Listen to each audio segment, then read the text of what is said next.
Bloomberg Intelligence. He will publish this afternoon with his team on the bond market folding in to our economic data, our economic policy. Just go through and Tom King with you. We have Stephanie Roth coming up in a bit. We're referencing a number of other voices of this key economic data. I stopped by Michael McKee's desk this morning, had to fight through his people, got through, and I said to him, is there a whisper number on preliminary benchmark payroll revision? Joining us now, Michael McKee. You said there was no whisper number. Are you surprised by negative 911? That's a lot of jobs. I think we're surprised by the amount, but the fact that it was going to be a big number wasn't a surprise to most people. The range in the Bloomberg survey was from 200,000 to 900,000, and there were people who were even suggesting 1 million. And so that's not a surprise. But remember, what you have to do is take this, go back to March, 159,250,000 jobs were what the BLS had counted on payrolls as of March of this year. Now you subtract 911,000 from that in March, and that's where you are. So this is really backward-looking data. It's a way to update the data with actual data rather than a survey. Yeah. And it does show that the economy was weaker than we thought, but it doesn't have a lot of implications going forward. Okay, I'm going to ask a really obvious question for people who don't watch or listen. I'm competing with you on that. But for folks who don't monitor every single jobs report or every weekly jobless claims number, well, maybe those who don't listen to Bloomberg radio, but for my mother who might tune in, how come the government can't get it right the first time around? Why would there be such a large revision, negative 911,000 jobs over a 12-month period? Well, the size of the revision is maybe a bit of a surprise, but the fact that they are revised, that happens every year, and it's hundreds of thousands in either direction, because what the BLS does is take a survey every year or every month. They survey 161,000 establishments around the country, which is about, they account for about 33% of all payrolls. A sample. And this is the once a year data that they use when they get it in unemployment insurance taxes paid by companies. So they can see how many people actually were on payrolls, and that is about 98% of all jobs. So this is a much more accurate thing, but the numbers don't come out at the same time. The survey's the best they can do in the meantime. NerdFest, an extended edition of Bloomberg Surveillance. Scarlett Fu and Tom King with you. Bloomberg Intelligence coming up here in 8 or 9 minutes. Stephanie Roth on deck. We'll get to her in a moment. I'm not going to ask Stephanie this question because that would be rude. So I'll ask you the rude question. The president is going to respond to this. Does he say these were Biden jobs that were lost? Well, one would assume that politically that would be the move for him. But there has been some sort of feeling that out there that what he's going to do is use this to attack BLS, because he's already started that and say, how could you be that wrong? And we need to basically fire y'all and start over again or something like that. So waiting to see how he responds, but don't know yet. Michael McKee, thank you so much for joining all of our economic coverage. Truly knowledgeable on these arcane economic moments here. Again, if you're just joining us across the nation, a preliminary benchmark payrolls revisions, a non-event for years. Suddenly it's important. The survey negative 682,000. Surprise, as Mr. McKee said, negative 911,000. Equities lift here, the NASDAQ up 0.2%. From the Interactive Broker Studios, the Bloomberg Business Flash, John Tucker. All right, in this Bloomberg Business Flash, Tom, brought to you by Oracle. Attention growing businesses. Oracle offering to cut your current cloud bill in half to be moved to Oracle Cloud Infrastructure. This is for new U.S. customers with minimum financial commitment. See if your company qualifies at oracle.com/Bloomberg. Kind of a muted reaction in equities. Hello, this is DrPaulCottrell, and I am live streaming on my website, the-studio-reykjavik.com, and on YouTube. We are doing this live stream on September 9th. Jobs revision data came in. It's really bad, actually. Over 900,000 less jobs. And please help support the work that I do. We're going to go over the news today. We're not going to do the live stream telemetry, but We're gonna critique the news. I'll give you my opinion. Please type in the text or chat on your opinion on certain topics that we're discussing at the time. It's supposed to be an interactive show, so please be interactive. In addition, please help support the work that I do. All these videos I do are for free. I tell you how to improve your health. I give you my opinion about what's going on in the news. I tell you what's happening in some scientific endeavors. So it behooves you to make sure you subscribe to all my channels. I have 4 channels on YouTube. I have Brighteon, Bitchute, and Rumble. Please subscribe to all those channels. I also have GETTR and X channels that you can subscribe to. You can also follow me on Buy Me a Coffee and Substack. I have a new channel on Substack, so that all the links are in the description of this video. So please subscribe. If you like the work that I do and you want to support, you can support many different ways. You can share the links, ask your social media to follow me. You can be a paid member to my Patreon channel or my Substack channel. You can donate on my website, the-studio-reykjavik.com, through Stripe, PayPal, or Buy Me a Coffee. So these are many modalities that you can use to help support the work that I do. I don't put anything behind a paywall. All these videos that I'm doing about the news, they're all free. I have thousands of videos out there for free. So please help support the work that I do. In addition, I have great products. I have ebooks, supplements, and course material on immunology and pulmonology that you can purchase. Now, in terms of the great supplements that I have a protocol that slows down the aging process and it helps to heal your body, helps to improve your health and wellness. So if you follow that protocol, you'll be able to target certain systems. And this is a protocol that I have been doing for a very long time. So please take my advice, do what I'm doing, or do a subset of what I'm doing to improve your health. So please go to my store, the-studio-reykjavik.com, and get the structural nano silver soaps. I have it in charcoal tea tree, lemongrass, lavender, and peppermint. Very high quality structural nano silver soaps to help improve your health and wellness. These are soaps that I use. So use discount 5, all caps, discount 5, and you get $5 off any order. If you spend $100 or more, you get a free gift until supplies last.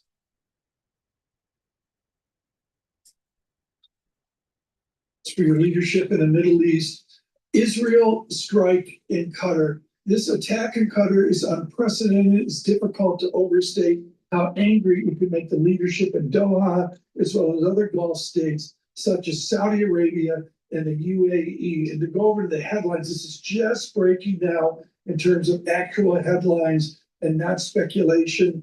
And the headline is simply, Israel targets Hamas leadership and strikes on Qatari capital. That from our Paul Wallace and Elisa Odenheimer as well. Scarlet Food with Stephanie Roth. So let's follow up on that headline with oil prices now rising, and you see WTI, for instance, up 1.5%, Brent crude up 1.5% as well. We're talking about approaching a high $60 range at some point. What does that mean for the inflation picture, Stephanie? We get CPI and PPI this week, and all focus will be on that. But down the road, if this war is revived and this becomes a constant pressure point, how are you folding that into your analysis of inflation? Yeah, I mean, there does continue to be more inflation pressures than generally expected. So oil prices, you tend to look at it a little bit differently, and that's why the Fed looks at core, which includes food and energy. But when we're thinking about the broad-based inflation picture, we are worried that inflation pressures are going to pick up in the next couple of months, because by our estimates, we see about 35 to 40% of the tariff pass-through has already happened, in which case a lot of it is ahead of us.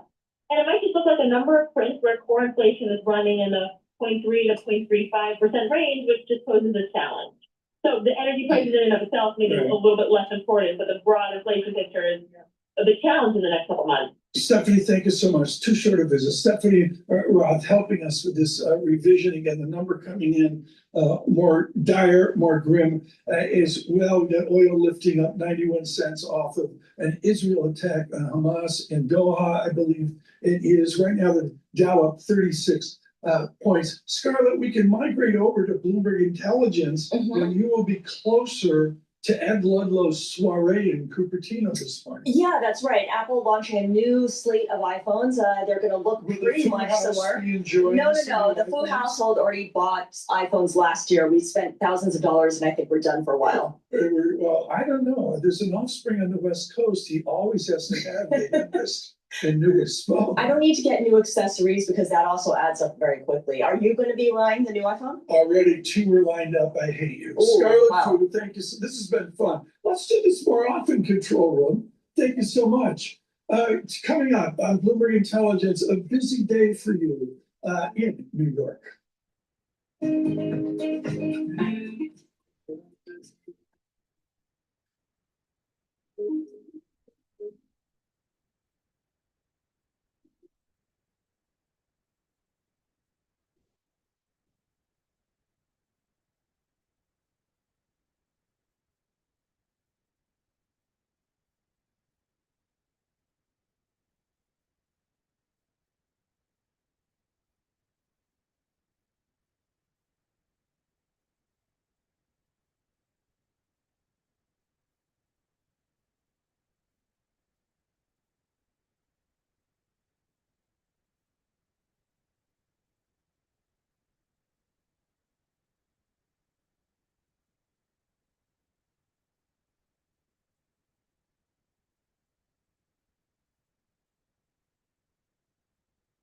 Year in a row, Mark's going to pay attention to a report they used to ignore, the benchmark revision to the annual payroll numbers. Senior economics reporter Steve Leisman joins us to explain why this is a potentially big deal. Is it time for that again so soon? When was that? Was that the 900,000 from last year? It was 800,000 reduced to 500,000. And Joe, what the reason is because the focus of the health, on the health of the labor market. We get another important data point today, one that Fed officials have said they're focused on. Used to pay little attention to it. It's the release of the preliminary benchmark revisions to payroll that it's expected to be another big one. The benchmark revision uses new and more accurate state data to adjust the annual payroll numbers. And this is from April 24 to March 2025. So the data is kind of old, but best we have. Estimates range from taking off 400,000 to 900,000 that would reduce monthly job growth from what was 147,000 a month to 60 to 113,000 a month. Revisions, of course, are often revised between now and February because this data is preliminary. We don't get the finals until February, and it's often revised to show fewer jobs lost than this reported. It'll be watched what it says about the real economy and real growth, but also a political dimension with President Trump having accused the Bureau of Labor Statistics of rigging the data to hurt him. His aides say mostly it's about the bigger vision showing need for reform at the BLS. Well, here are the numbers. Two of the biggest revisions in the past 25 years have come in 2022 when 506,000 jobs were added, 24, nearly 600,000 jobs were contracted. You can see the biggest one was at a time of transition, 2009. Overall revisions tend to amount to just 0.2% of total payrolls, or about 300,000 jobs plus or minus. But the big story is what the 5-month-old data will say about the economy now. Fed Governor Waller recently estimated revisions could subtract 720,000 jobs and said it supports the Fed rate cuts because it shows the job market is weaker than it appears. Unfortunately, we won't know until February which months get revised. So if the weaker numbers are old, in other words, the beginning of the period, or more recent, perhaps now there's so much concern with the accuracy of the jobs data, there will be more support for funding the collection of the data instead of nominal and real budget cuts that have plagued the statistical agencies for years. Joe, thank you for that opportunity to do a public service. Maybe we can use AI. I don't know. How can we make it better? I've always wondered why we can't have more accurate and timely collection of data from the states. If the states are the place we go to true up the monthly data, why can't we have more accurate data collection from the states? And I think that has to do probably with new computers, new collections. That has always struck me. The other problem, Joe, is that to the extent that it's an estimate, we're always going to have problems with our models. this birth-death model that estimates the number of business creations and destruction, it's always a source of the revisions, and I don't know that they can do better than they've done. You could step back and say, if the average error on like 130 or 150 million jobs is 0.2%, maybe they're not doing that bad a job.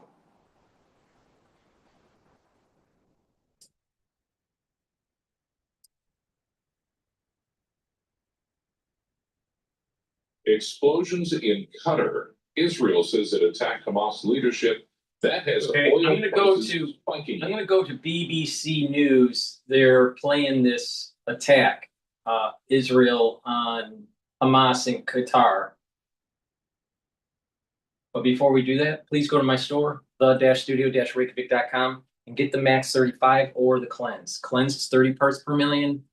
Max 35 is 35 parts per million. Take it every day. Take a teaspoon a day. Swish in your mouth, gargle, about 20, 30 seconds and swallow it. What this will do is improve your oral cavity, your oral pharynx, the epithelial lining, your mucosal barrier, and boost up that immune system. So please go to my store, the-studio-reykjavik.com. Get the Max 35 or the Cleanse. Take it every day. If you're not feeling well or someone around you is not feeling well, take a tablespoon or two a day until everything's okay, and then go back to your maintenance dose. Please go to my store, the-studio-reykjavik.com. Use discount 5, you get $5 off any order. If you spend $100 or more, get a free gift until supplies last. Build a website you love with Wix. Where your words create your brand. I just want to repeat that breaking news that we're just getting through from Doha. We just don't have many details. We have a couple more coming through. This is after blasts were heard in Doha, in capital, of course, of Qatar. That's coming through from the Reuters news agency. Well, just another one from AFP, another short line saying this. Israel army says it's targeted Hamas leaders after blasts rock Doha. So there was initial reports from Reuters saying they saw smoke. They had eyewitnesses in Doha, in Qatar, seeing smoke rising above the capital and the sound of blasts and explosions. And now we are getting slightly more detail. And I just want to read you this. Israel has carried out a strike in the Qatari capital, Doha, targeting the senior leadership of Hamas. They're reported to have been holding a meeting to discuss the latest Gaza ceasefire proposal. Several explosions were heard in the Qatar district of the city. A video posted online shows large plumes of smoke rising from the area. So just want to bring you the timeline as we have it. First, those reports of blasts in Doha, the capital of Qatar. Then eyewitnesses saying they saw smoke rising above the skyline there. Now, the understanding is that Israel has carried out a strike on Doha, targeting senior leadership of Hamas. They've been there reportedly holding a meeting to discuss the latest Gaza ceasefire proposal. Several explosions heard. This is all in the Qatar district of the city of the capital. And there are videos posted online showing these large plumes of smoke rising from the area. So these developments coming through just in the last 20, 30 minutes or so. Of course, our teams here are working in the newsroom behind me to verify and double check those videos that will be posted online of seemingly smoke rising and eyewitness describing those blasts there. But what we do know is that after those initial reports from agencies like the Reuters news agency and AFP news agency of these explosions, now getting seemingly a bit more detail. The claims and reports that Israel have carried out a strike on the Qatari capital, Doha, targeting the senior leadership of Hamas. They are reported to have been holding a meeting to discuss the latest Gaza ceasefire proposal.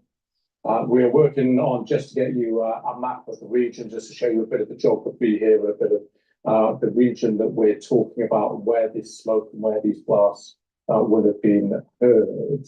Also getting through some of the statements. This, I'm being told, is an IDF announcement. Let me bring this to you. The IDF and ISA conducted a precise strike targeting the senior leadership of the Hamas terrorist organization. For years, these members of the Hamas leadership have led the terrorist organization's operation, directly responsible for the brutal October the 7th massacre, and have been orchestrating and managing the war against the state of Israel. Prior to the strike, measures were taken in order to mitigate harms to civilians, including the use of precise munitions and additional intelligence. The IDF and ISA will continue to operate with determination in order to defeat the Hamas terrorist organization responsible for the October the 7th massacre. So that is the statement there, posted on social media by the Israel Defense Forces, the IDF, the Israel military.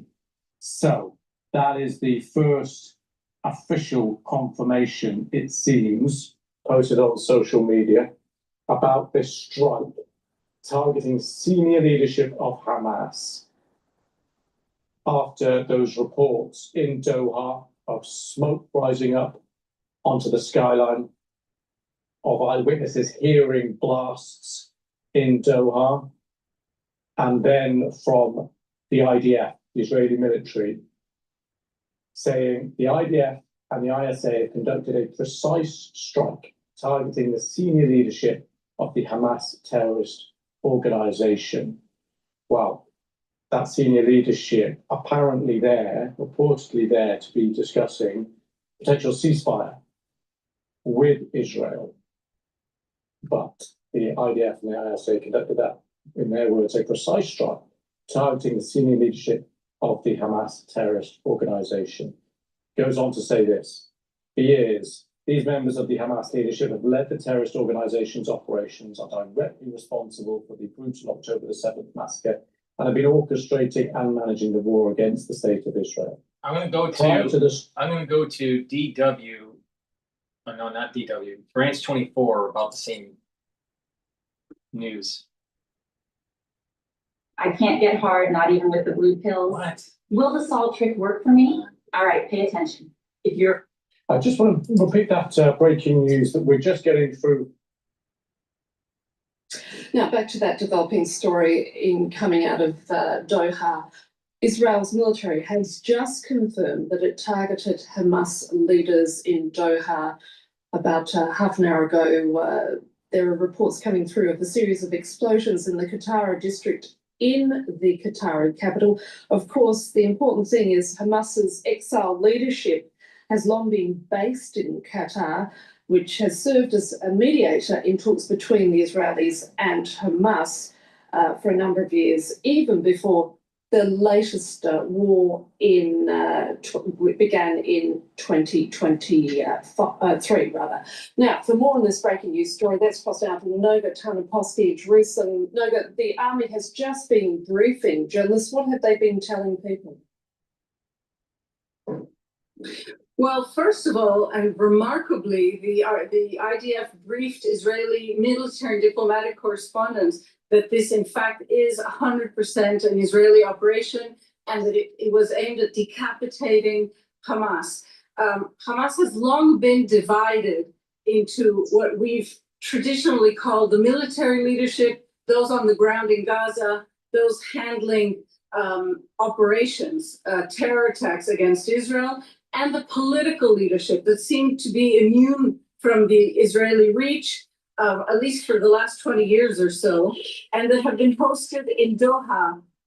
There's a very, very famous video of Hamas's leadership prostrated in prayer and gratitude on October 7th, 2023, in a plush Doha salon. So they have been there a very long time, and the Qataris, asked to explain this, since the war began, have said that they agreed to host this terror group basically to do a favor to the United States and Israel, that it was easier for the US and Israel to monitor Hamas leadership if they were in a known quantity like Qatar. So they described this not so much as support, though Qatar has financially supported Hamas, but as a favor being done to Western allies. Of course, we should add, it's just come through that the Israelis are saying that the United States was advised ahead of time.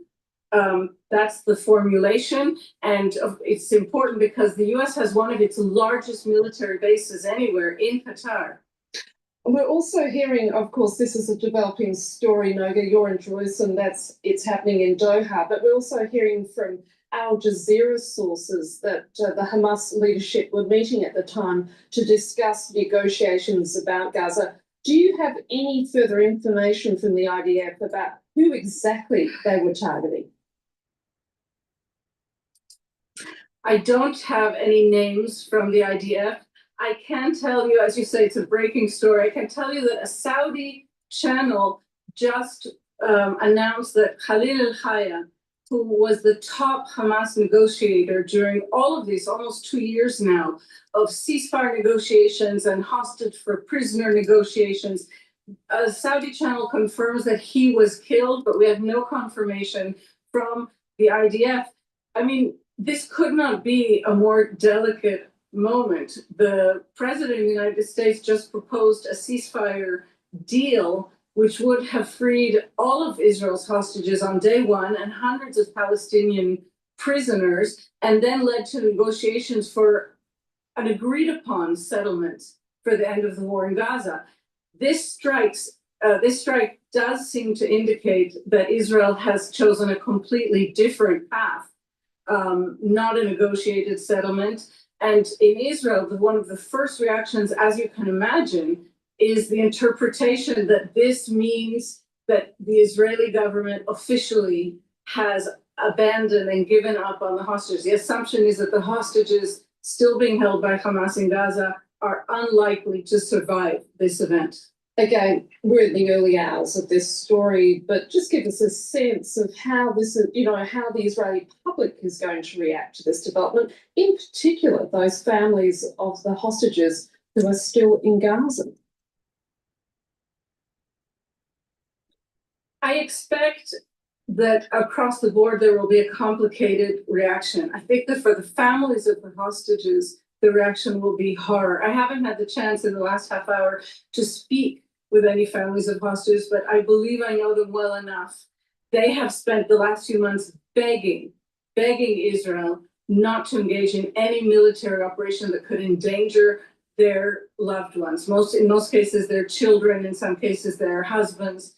I believe that they will consider this exactly that, a military operation that knowingly, intentionally endangers the lives of hostages. Einat Sangauker, the mother of hostage Matan Sangauker, I now assume that having a feeling that maybe something like this was coming, last weekend said openly at the protest in Hostage Square in Tel Aviv that if her son returns in a body bag, she personally will see to it that Prime Minister Netanyahu is charged with murder. That's a quote from her. So I think from the families of hostages and from the majority of Israelis who are very identified with the plight of these families, I think the reaction is going to be perhaps not as positive as the Israeli government would like, and one of horror in certain sectors. But I do want to add, the question of why Israel never attacked Qatar during this war has been in the air for a very long time, and including right-wing military, former military personnel who were asking from the start, from October 7th, why doesn't Israel bombard Qatar? They have been supporting this, they have been funding this, they have been holding this. Just last week, I spoke with one of these right-wing identified people who said that the big mistake in mishandling the war, in his opinion, is that Israel didn't bomb Qatar. I am not sure that this timing is what anybody wanted in Israel. So again, I expect the reaction to be complex and tinged with great fear, but the question of an operation such as this has existed since October 7th. No, but just stay with us. And for those of you who are just tuning in, we have a breaking story where Israel has confirmed that it's carried out a series of targeted attacks on the Hamas leadership based in Qatar. Noga, coming back to this sort of very complicated relationship that Hamas has with its Qatari hosts. I mean, Hamas officials have been in exile in Doha for quite some time, haven't they? Yes, absolutely. For almost, I would say, 16, 17 years, almost since the moment that Hamas perpetrated a coup d'etat in Gaza in 2007, its leadership was split into the military leadership leading operations against Israel from Gaza. These are all of the rockets launched, all of the missiles launched, and terror attacks planned in Gaza and planned in the West Bank. That was considered the military leadership, the military branch of Hamas. And sort of immune from Israel was the political leadership in Doha, by and large in Doha. And ever since one botched attack against Ismail Haniyeh in Jordan, many years ago now, 2 decades ago, Israel has taken a step back from attacking these leaders who are considered more of the international, the kind of diplomatic front of Hamas. But of course, they are no less connected to Hamas's undertakings than anybody else. And it's just a few days ago, the Israeli defense minister, in one of his many bombastic statements, said that no one was immune. No Hamas leader should consider himself immune. And it now appears that this is what he was alluding to.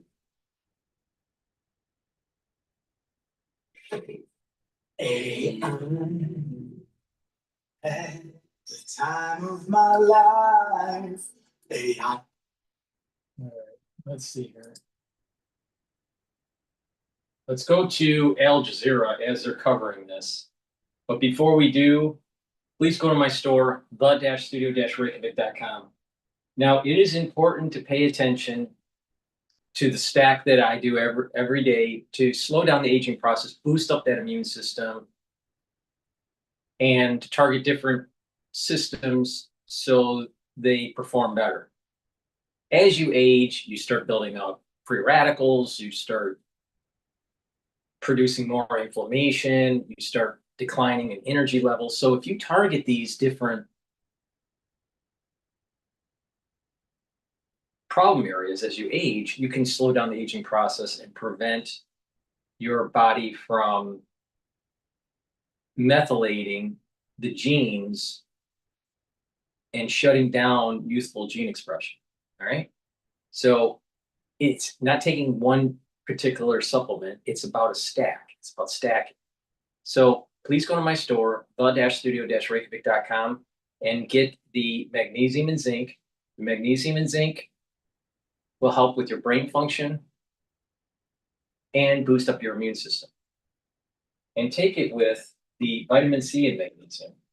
Vitamin C will help with your skin, but also vitamin C and magnesium will help with your immune system. And again, magnesium helps with brain function. Just take them together to get the max benefit. Magnesium also improves the efficacy of vitamin D3. Now, this is very important to take, not just to boost up your immune system and slow down the aging process, but it's really important to take, especially during the fall and the winter season. Be prepared for what's coming. Be prepared for the fall and the winter season. Boost up that immune system. If you don't listen in between the lines of what I'm saying, I can't just blurt it out because there is censorship on YouTube. But I'm telling you on how to boost up your immune system. I'm telling you what you need to do for the fall and the winter seasons, so you mitigate any potential problems. Another great product that I have been my store is the drops and the lozenges. I have blueberry drops, honey and lemon, which is very popular, cherry flavor, and I also have elderberry zinc lozenges. The lozenges are larger than the drops. Get a few bags for your household. You're gonna need them. Make sure you have some at work and at home, because the moment you have a irritation in your throat, take them right away to mitigate the problem. And again, make sure you stock up on items that will prepare you for the fall and the winter. In addition, take a look at my anti-Fauci boxes. I have 3 different versions of it in my anti-aging section of my store. So you click anti-aging under the store and look at the anti-Fauci boxes. Get them, be prepared for potentially what comes. All right, something bad is coming. Better be prepared. Now, it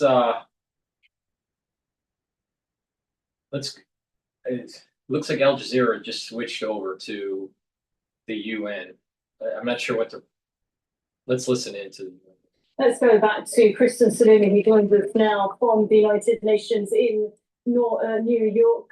So hearing that from the Secretary General condemning this, what else do we know?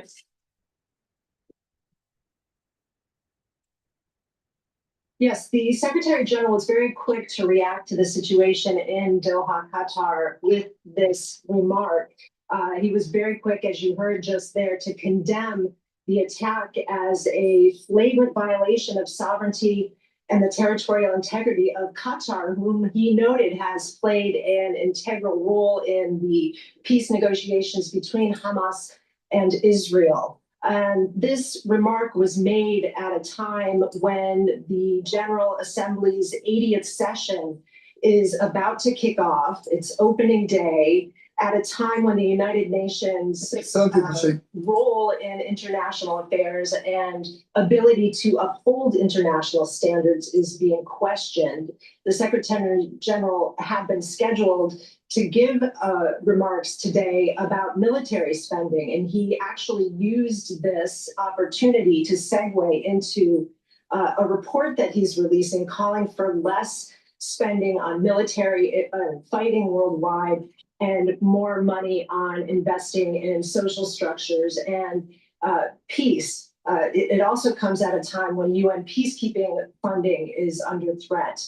All of that expected to come up in the next month as world leaders gather here at the United Nations. But again, the distraction from the UN's role as a international mediator as conflicts like this that are, as he noted, in clear violation of international law continue, calling into question the UN's role in being able to uphold or advocate for any of that. Of course, you just mentioned there, Kristen, about the 80th United Nations General Assembly meeting. Talk to us about what had happened when it came to revoking the visas for the Palestinian Authority members that are due to attend, and it being them discussing to move it to Brussels.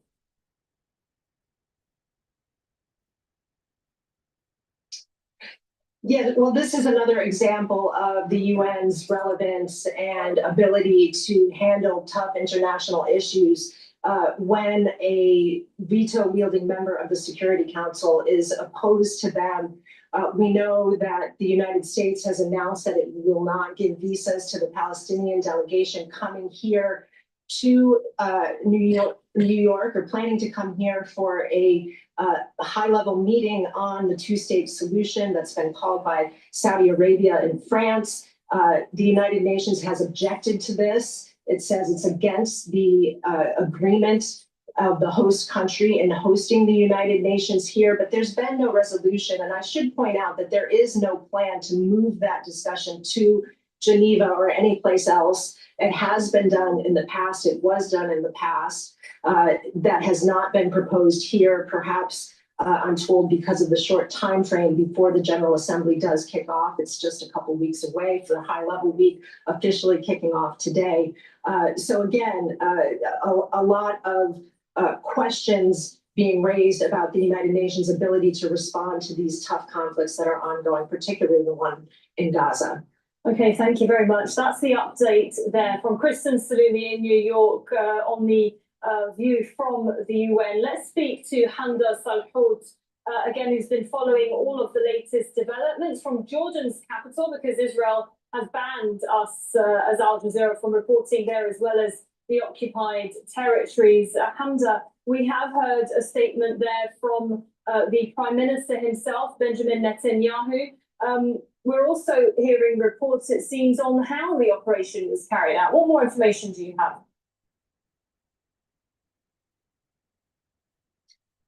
The Israeli Prime Minister's office confirming in a statement that Israel carried out this attack without any sort of assistance, essentially trying to absolve the United States of any involvement in this, given the incredibly sensitive nature of everything going on, with Qatar being an ally of the United States, but also Israel being an ally of the United States. So there are a lot of moving parts here with that, but nonetheless, Israeli officials have now published photos of the Israeli premier, along with his defense minister, and other military chiefs at some sort of command headquarters approving these strikes, looking at images as the Israeli authorities usually do when there is anything of this nature, any sort of large-scale attack or assassination that's happening. And it comes on the heels of just this morning, the Israelis calling for a full evacuation of all Palestinians from Gaza City, really upping the bombings and siege and bombardment in the entire vicinity in the northern part of the Gaza Strip, trying to forcibly displace millions of Palestinians as a result. But Israeli officials have also noted for the last nearly 2 years that they would reach Hamas leaders wherever it was they were, whatever country they were in. And Israel's far-reaching assassination attempts have been seen throughout this war for several leaders of several different groups in the Middle East. Israel has violated national sovereignty of so many different countries throughout the region just in the last 2 years. And of course, their rap sheet is quite long in the years prior to Israel's war on Gaza. But this time, what they're saying is that they are going to kill all of Hamas's leaders wherever they are. This is something they have been emphasizing for the last 2 years, and especially after the assassination of the former leader, Ismail Haniyeh, in the Iranian capital, Tehran. But it's worth mentioning that the country's defense minister came into his post in the middle of the war. The new army chief of staff also came to his post in the middle of this war. And that's because Netanyahu decided that something wasn't really working, that Israel was not achieving its military goals and objectives, which is true. Nearly 2 years onward, Israel has not achieved anything that it hoped for in 2 years of war, in 2 years of siege and bombardment. There are still 48 captives that are being held in Gaza, and the war is ongoing and actually expanding now with the call-up of some 60,000 Israeli army reservists. So you have essentially a new game plan by the military chief of staff and by the defense minister to try and achieve these goals and objectives, which clearly a ceasefire for them is not in the cards as they continue to escalate their military operation. And Hamza, just so you know, we have, it seems, been hearing from the mother of one of those that's still held captive in Gaza. Her son, Matan, is being held there still. She's been very much vocal throughout this war about the release of the captives and very much against the continuation of the war, as have many of the relatives and families. I just wanted to actually read, she said, "I am trembling with fear." This is a post on the social media X, and that's in reports, obviously responding to the explosions that happened here in Qatar. She says that Prime Minister Benjamin Netanyahu may have killed her son, basically, by striking Hamas officials here in Qatar. Give us a sense as to why they have been protesting week on week. We saw a general national strike a couple of weeks ago. Why do they want this war to end?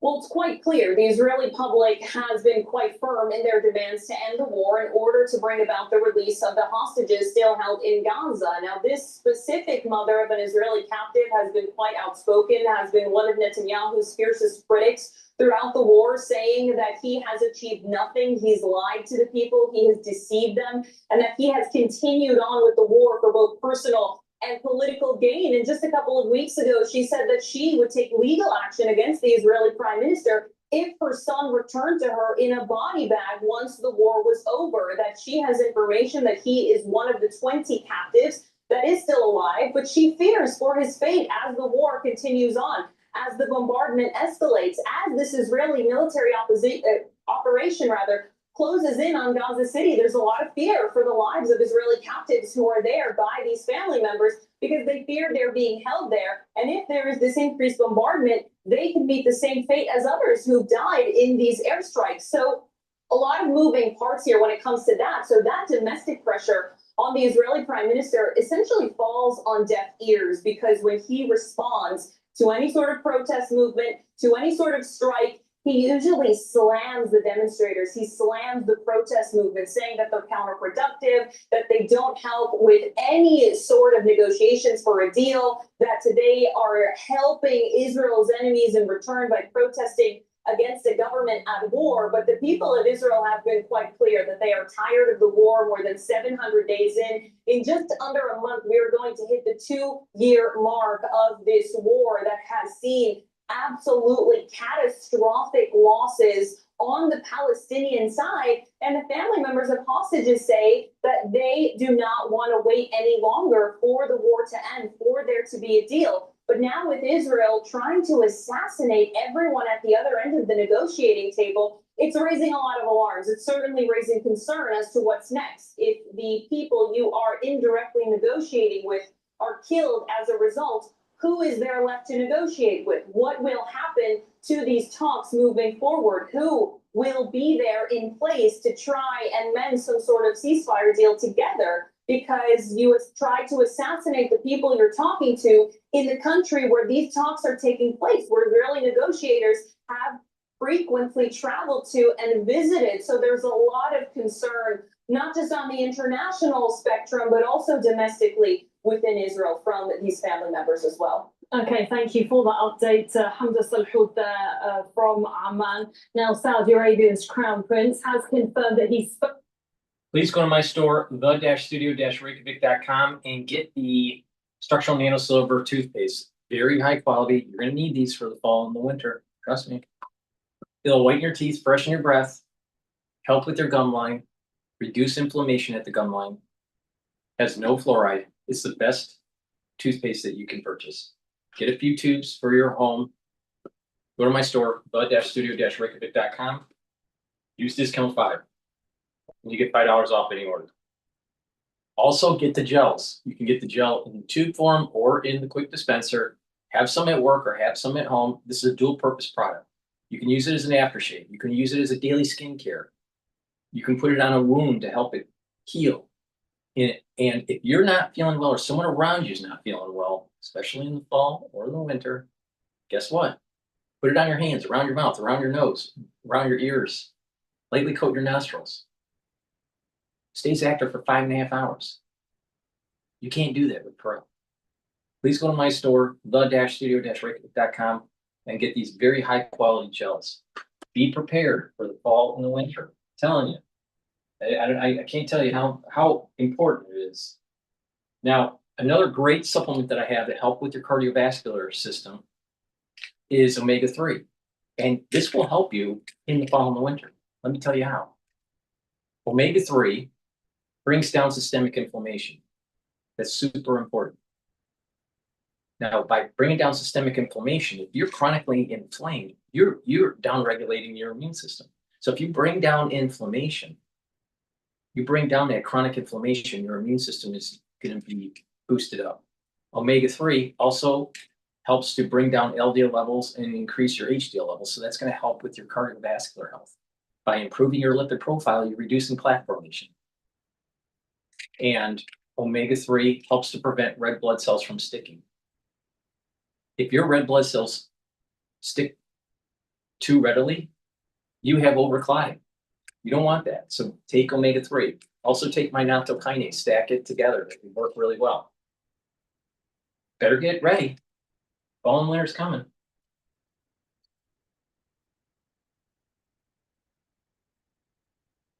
All right, I want to listen into Fox News and how they're spinning the attack.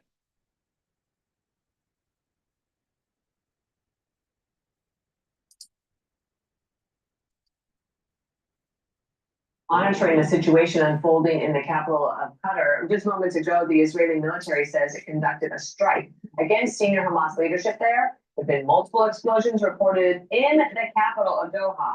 This is just happening now, and Dan Hoffman, our Fox News contributor, joins us on the phone. Some people think this is 2 years too late, that Qatar was harboring Hamas leadership for years on end and giving them billions of dollars, and now apparently they are no longer given safe harbor in Doha. Dan, over to you. Yeah, there's clearly no safe zone for Hamas, and this is an escalation by Israel. But it's worth emphasizing that there was a Hamas delegation in Doha, led by their leader, Khalil al-Hayya, and another senior official, their co-chair, Khalid Mashal, who spent a lot of time in Doha. They were meeting with senior Iranian officials, including the Iranian foreign minister. And so Israel decided to take this opportunity to take out the Hamas terrorist leadership. There are issues here, intelligence questions about, obviously they knew where these guys were, but all the work that the Israelis had to do to ensure that there was no collateral damage on innocent civilians in Qatar's capital city. It's an escalation diplomatically, and Israel will have to deal with the ramifications of that in their bilateral relationship with Doha. But Israel has emphasized that if Hamas doesn't release all the hostages, then Israel will take further action and escalate their strikes in Gaza and their military operations there. And obviously that balance is clear. It doesn't exclude Israeli operations outside of Israel. Bill Hemmer is with me as well, in case you want to jump in. Dan, when you think about the war in Gaza and the warning that Netanyahu gave those in Gaza City, just even 48 hours ago, for up to 20,000 residents there to move out. So they're making a move on that city. At the same time, they're going after the leadership. What's the impact of taking out the leadership with regard to the war in Gaza? I think if you ask General Jack Keane, he'll tell you that Hamas is going to carry on fighting. Israel is engaged in an insurgency right now. And even if Israel is able to keep... Israeli Army radio is saying 15 aircraft took part in dropping 10 bombs on a single target. Okay, Hamas, which they largely have. Hamas is down to, way down the line from their battalion commanders who've just been decimated by Israeli strikes. But Hamas is continuing to fight. And in a classical sense, and I can tell you from my experience serving in Iraq during our counterinsurgency there in 2006 to 2008, the goal is to try to divide the innocent civilian population from the irreconcilable terrorists. And think about what the post-conflict reconstruction plan is going to look like. Israel hasn't done that. They have taken the fight to Hamas effectively, but it's the question of what next. And that's one of the reasons I think why almost 3 years into this war, or 2 years into this war, there's concern, certainly among Israel's staunchest supporters, including Germany and Australia and France. They're all talking about recognizing a Palestinian state in the next UN General Assembly.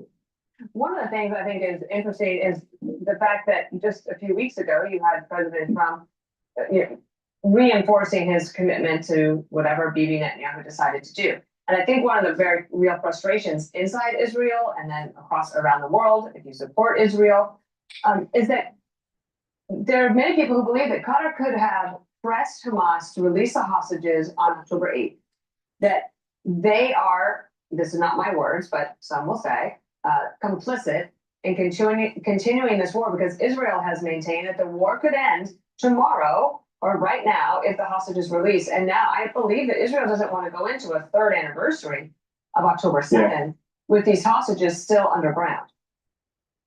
Yeah, I'm not sure that Qatar has the leverage anymore to influence on the ground how Hamas is dealing with the hostages. And I would just emphasize that for Hamas, the war is their oxygen. They're going to lose every battle. There's no question about that. But they feel like they're winning the propaganda war because they are embedded with the civilian population. And in order to take the fight to the terrorists, Israel is accepting a certain level of collateral damage on the civilian population, on infrastructure, on buildings. We've just seen that in Gaza. It's an extraordinarily challenging urban environment for the Israeli military. I've never felt like Doha has the leverage to do anything about it. But I think what Israel is saying that, look, if Hamas wants to carry on their relationship with Iran, they can do so at their own peril. That was the message. You know, Dan, one of the things, and one of the many things we learned when we went into Gaza in August, is that you have 2 million people who are trying to live there, and it is a very difficult and harsh life. And what the Prime Minister, Benjamin Netanyahu, told us is that he believes there are 20,000 Hamas fighters who are still alive and willing to carry on the fight. I don't know how you separate 20,000 fighters from 2 million civilians. But the big challenge within Gaza is how you're able to successfully feed and house to an extent and give medical care to 2 million people while you're trying to root out a guerrilla war in an urban area. And Dan, you know, this is a significant challenge if you're trying to succeed. And I think it's a fair question to ask, can it be done? It's almost an insurmountable challenge, Bill. From my experience on the ground in the Middle East, in Iraq, look, Hamas is deliberately putting Palestinian civilians in harm's way. They are preventing civilians from evacuating areas where they know the Israelis are planning strikes. Typically, when you're talking about targeting 20,000 Hamas terrorists and protecting the rest of the population, the millions of the population, you need a lot of boots on the ground. And we saw that with the surge when we surged U.S. troops and supporting elements to Iraq to help make that happen. I'm not sure that Israel has the wherewithal to do that. They are stretched thin. Israel was meant to fight short wars and win them quickly. This is already an extraordinarily long and extremely costly war for Israel. Dan Hoffman, thank you for getting on the phone with us. And it is 10 a.m. Eastern. This is America's Newsroom. I'm Dana Perino with my co-report. I'm Bill Hemmer. Good morning at home. This is significant news, as we've reported here. Trey Ying's our correspondent in the Middle East for the past 7 years. Right now is on duty covering the war in Kyiv, Ukraine, and joins us live. And Trey, you've been reaching out to people back in the Middle East. What have you found, and what should we report now at this hour? Hello. Yeah, Bill, good morning. Fox News can confirm the Israelis were behind these strikes targeting Hamas leadership in the Qatari capital of Doha. Just about an hour ago, explosions were reported there, followed by video of black smoke rising from the horizon. I have reached out to Hamas leadership, Qatari officials, and Israeli officials. Israeli officials say they were going after two key individuals in Hamas leadership. We're talking about Khalil al-Hayya, Zahir Jabarin. This is the deputy political bureau leader of Hamas and also one of the finance ministers of the organization. Remember, Hamas consolidated power in Doha as the war inside Gaza developed. Many of their leaders were based out of the Qatari capital, but it was when Ismail Haniyeh went to the Iranian capital of Tehran for the inauguration of Masoud Pezeshkian, the incoming Iranian president at the time, when he was killed. That is when the leadership in Doha made a council of about 5 people who were responsible for negotiating the possible release of hostages from Gaza and the potential of a ceasefire agreement. At least 2 of these individuals were the targets of these strikes, according to Israeli officials. We do not know the outcome of these strikes and whether or not they were successful in killing these Hamas leaders. I do want to give you the Qatari reaction. I reached out to a Qatari official in Doha who responded with a statement from the spokesman for Qatar's foreign minister, saying in part, quote, the state of Qatar condemns in the strongest terms the cowardly Israeli attack targeting the residential headquarters of several members of the Hamas political bureau in the Qatari capital, Doha. It's quite a lengthy statement, but it goes on to talk about the state of Qatar and their condemnation of these strikes earlier today. One important note here, Bill, is talking about the Al Udeid Air Base. This is the largest U.S. base in the Middle East that is very close to where these strikes took place, and questions today about what the Americans knew ahead of this operation. Bill? Wow. Trey, a lot more to get to. Thank you for that. The latest headlines as we watch that story develop literally in front of us for the past 30 minutes or so. So much more to come on that. Trey, thanks to you in Ukraine. I'm Steve Ducey. I'm Brighteon Channel. And I'm Ainsley Earhart. And click here to subscribe. What's interesting to keep in mind here is Rosh Hashanah and Yom Kippur are coming up. And there are the red heifers. You know, there is this debate. Was one of the red heifers ritually slaughtered for the ashes by the Temple Institute, or was it just a practice run? I think it's a practice run. I should do a video on why I think this. But we have this not just geopolitical conflict going on between the Israelis and the Palestinians, but there's a spiritual battle that's taking place. It's tied to the Temple Mount.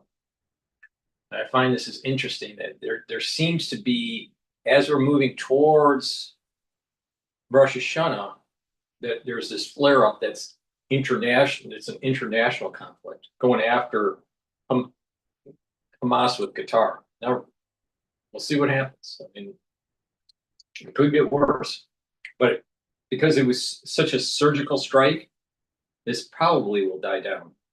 Please go to my store, the-studio-reykjavik.com, and get the nattokinase. This is going to help break up clots. It's fibrinolytic, but it also helps to bring down LDL levels and increase your HDL levels, so it helps with your cardiovascular system. And because it breaks up clots, because it's fibrinolytic, you might want to have this for the fall and the winter. Just saying, because just in case something happens. Go to my store and get the nattokinase. Now, it's important in terms of a health protocol to have a good foundation. That foundation should be with a good probiotic and a good multivitamin. Complete multivitamin that I have on my store has the multivitamins that you need for proper enzymatic activity. They're cofactors, so your enzymes work properly, so your cells perform properly. So go to my store and get the complete multivitamin as the foundational piece for your health protocol. It's easy to digest. Make sure you drink it with filtered water. And I have two different probiotics. I have the powdered version and I have a veggie cat version. I prefer to take the powdered version because I take all these different powders like the Boomer Boost and the lignans and the collagen, Gladiator barley. So it's just easier for me to take. But some people don't like to do that. So it's up to you. But get a good probiotic. I have very high quality probiotics in powdered form and in the veggie cat form. So the veggie cat version is the MB40 probiotic. Now, probiotics will help with your immune system in your gut. It'll increase the mucosal layer, increase the concentrations of your IgA. That's super important. It'll help you to digest easier, absorb your nutrients, increase the communication between your gut and your liver. You'll be able to process, your liver will be able to process sugars and detox your body, help with bile creation, recycling, cholesterol. The liver does a lot, so it's important to have a healthy liver. And you can get that by improving your gut. And you're improving your gut, you're improving the communication between your gut and your brain. You'll be able to sleep better. You'll have the ability to concentrate. You won't have brain fog. You'll have more energy because you're sleeping better. You'll be detoxifying your central nervous system because you're sleeping better. And when you are sleeping better, you are also consolidating memory. So you're going to be able to think better by having a good gut biome. having a good gut biome improves many problems that people have. You'll notice that some of these problems that you may be having for years start to go away because you improved your gut. So please go to my store and get the MB40 probiotic or the powdered probiotic. Take it every day. Make sure you take it with the multivitamin. That's the foundation, and then you build off of that to customize your anti-aging protocol. And the whole point here is to get your body healthy. But the magic of this is stacking. You have to stack. When you stack, you get the synergy that is in line with your complex biochemistry. So please go to my store, studio-reykjavik.com. Get the probiotics, get the complete multivitamin, and make sure that you get the nattokinase. You're going to need it. Guess what? Something's coming in the fall and the winter. All right, let's listen into Bloomberg about these payroll revisions. And if they're not taking out your taxes and you're not going to show up in that. And then the birth death model, the number of companies who didn't report, perhaps because they were brand new, those numbers were lower. And that's the birth death model has been an issue. And it's one of those ones that they would like to fix. But it's been hard to do because of the statistical changes that have come about since the pandemic. Bottom line, it's hard to get accurate data without time. Yeah, and it's also not necessarily accurate data. The 911,000 is going to be revised again when we get to the January payrolls report in early February. But this data is, but policy is based on this data, which just complicates things. It's a bit of a moving target. Michael McKee, our international economics and policy correspondent, thank you so much for making us smarter on this massive revision in the number of jobs now that the economy has lost up to March of 2025. All right, let's go back to the Dell story. I look at the shares, and the shares are on a downtrend right now, at least for this morning, down 2.5%. Yeah, let's go to, we're going to go to the White House. They're speaking here. The reporter. That is conducted by the Israelis. Having said that, with regard to this specific attack, what we know is that the White House at this hour is still not commenting. And what we've been told by the press office is that it will either be the U.S. president commenting in advance of a White House press briefing with the press secretary at 1700 GMT on Truth Social, where he is likely to put out a statement, or we may have to wait until 20 GMT when the U.S. president has his first media availability. Now, what we know in the midst of all of this is that there are a lot of questions about what the president knew and whether or not he, in fact, green-lighted this operation by the Israelis, some 12 missile strikes that are being reported on the capital, Doha, Qatar, and the embassy area.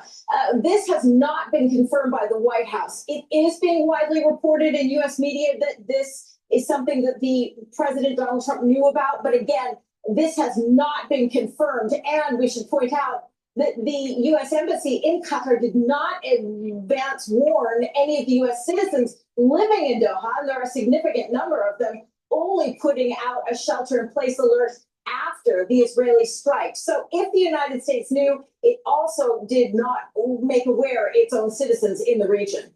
Kimberly, you were here in Doha following the U.S. president just over 3 months ago when he visited Qatar on an official state visit.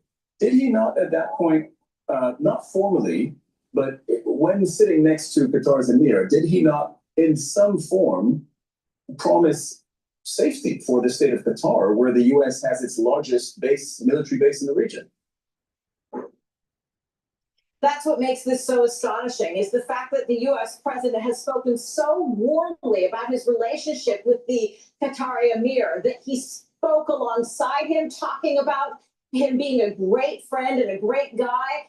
The fact that there is a U.S. military base, the Al Udeid Air Base in Qatar, that is where U.S. military personnel is operating out of. So the fact that there was an attack on one ally by essentially another U.S. ally, namely Israel, has really left a lot of people asking some tough questions about U.S. support in the region. Now, in addition to the fact that there has been this outward pouring of affection between the two leaders, Qatar and the United States, you have to remember that Donald Trump was there to acquire Qatari investment in the United States, some $1.7 trillion in investment. And we know that the Qataris also gifted the United States and the US president specifically with a jet. So given the fact that there have been this relationship of close cooperation, and the fact that the US was the one that asked, according to the Emir of Qatar, for a Hamas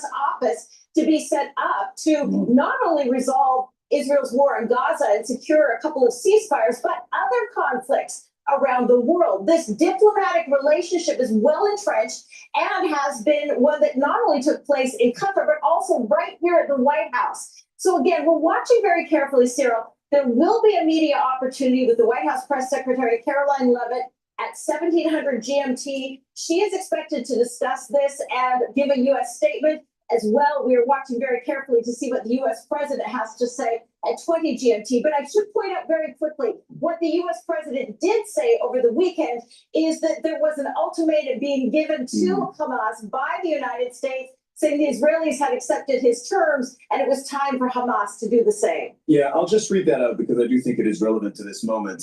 His post on Truth Social, that's the Donald Trump's post on Truth Social on Sunday, was, quote, "The Israelis have accepted my terms. It is time for Hamas to accept as well. I have warned about consequences of not accepting," meaning warned Hamas. "This is my last warning. There will not be another one." So that was Donald Trump 48 hours ago. And today, the fact is that a delegation of Hamas was struck here in Doha. Kimberly, something else I wanted to ask you.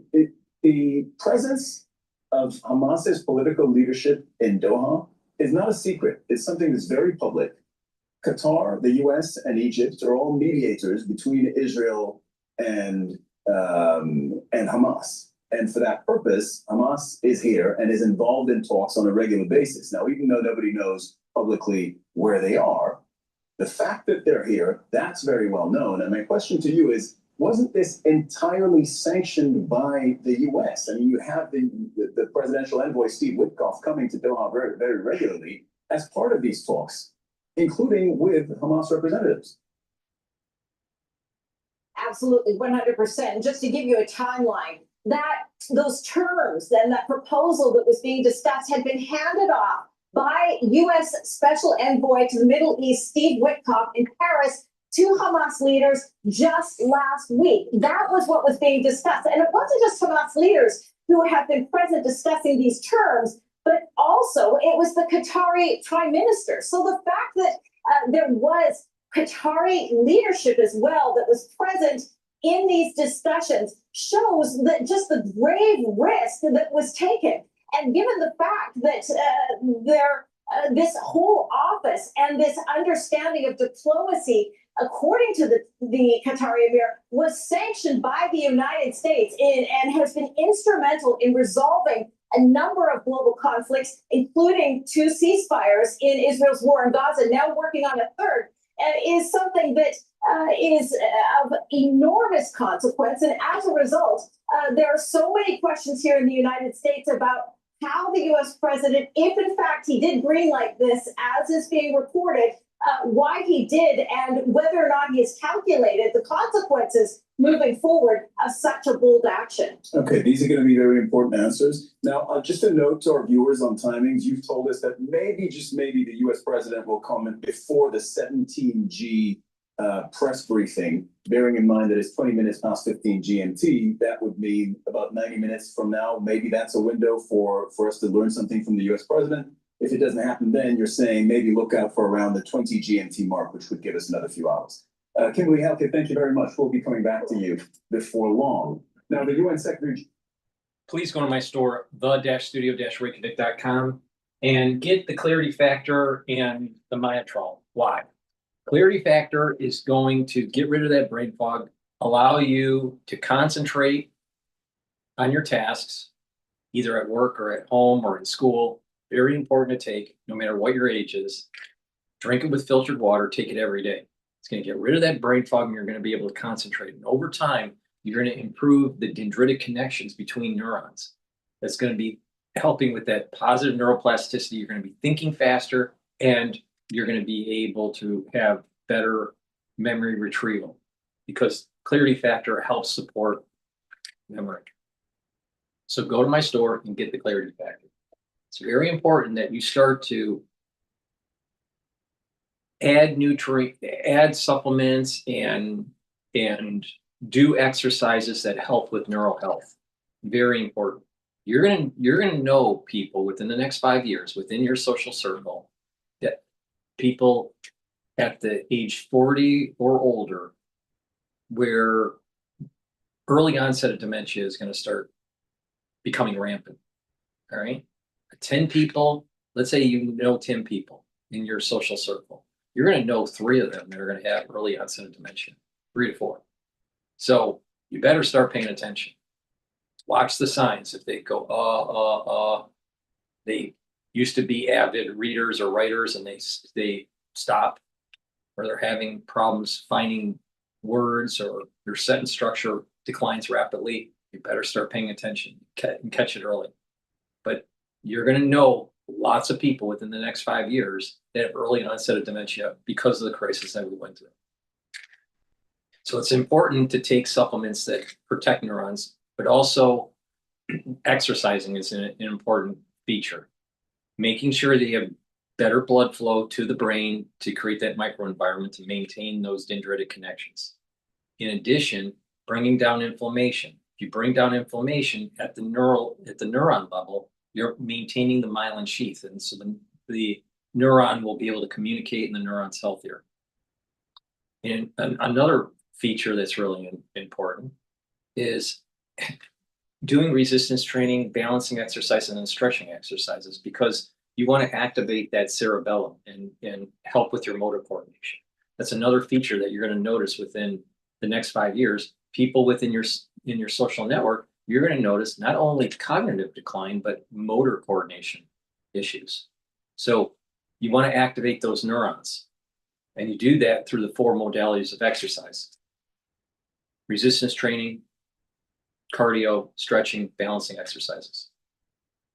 And taking the proper supplementation that's going to help with the health of the mitochondria. And I have lots of stuff for you that will do that. All right, so take the clarity factor, take the ubiquinol, get the NAD+, take the C60. These are things that will help improve the health of the neuron. Now, when you get 40 years of age or older, you slow down the ability to build muscle and maintain muscles. It's called atrophy. Well, you can reverse that. Do some resistance training, improve your diet, and take myotrol. Myotrol will help with the gene expression to build muscle for males and females. It has polyphenols, flavonoids, and lignans to help with the gene expression to build that muscle. It'll also help the health of the mitochondria, so you have energy to maintain and build that muscle. You get even further benefits when you stack myotrol with gladiator barley and you do resistance training to build muscle, for males or females. But it's important to take, because when you maintain musculature, you're maintaining not just muscle mass, you're helping your skeletal system, you're helping your posture. If you do the proper back exercises, and when you have better back posture, your lymphatic system will flow better. Your venous system will flow better. See, if you're hunched over all the time, and as you get older, you get hunched more and more, the lymphatic system doesn't flow as well. Your vascular system doesn't flow as well, especially the venous system back to your heart. So you want to improve your posture for better flow. So there are many benefits from having more muscle mass. Right? You don't have to look like Arnold Schwarzenegger. Actually, overbuilding your muscles is bad, but letting your body atrophy is bad for you too. So there's a sweet spot. So please go to my store, the-studio-reykjavik.com, and make sure you get the myotrol. It'll help with the gene expression to build that muscle, and stack it with the clarity factor. That way you're helping your brain function and you're helping with your musculature. please go to my store, the-studio-reykjavik.com. Use discount 5, you get $5 off any order. It's all caps, discount 5, $5 off any order. If you spend $100 or more, you get a free gift until supplies last. All right, let's play the issue where there was a Ukrainian refugee on a train, and a black male stabbed her to death. And unfortunately, not much of the mainstream media is covering. So let's play Fox News on this subject.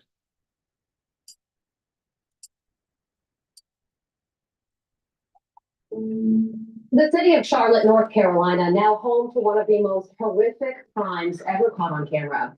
23-year-old Irina Zarutska, seen here, had no idea that when she boarded a commuter train on her way home from her shift at a local pizza restaurant, that it would be the last thing that she would ever do. That is because DeCarlos Brown Jr., a repeat offender, allegedly took her life by stabbing her in the neck with a knife.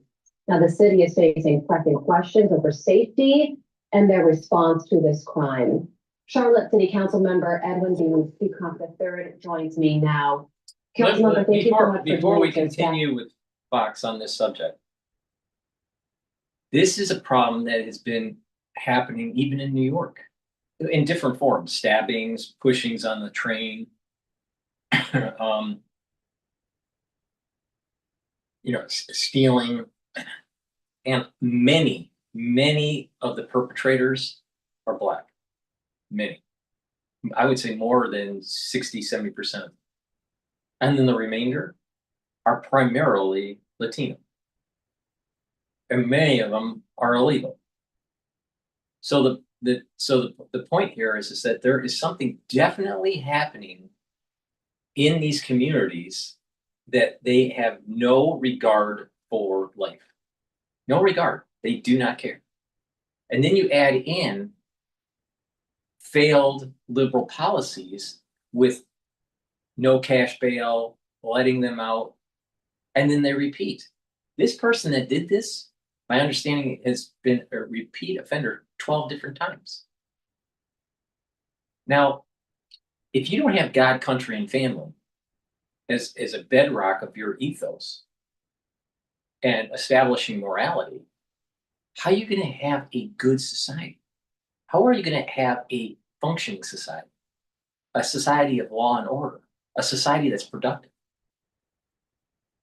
So now what we have to do is you have to be vigilant and you have to be situation aware that if some of these types of minorities are in your area, you have to be hyper vigilant and be in a defensive posture.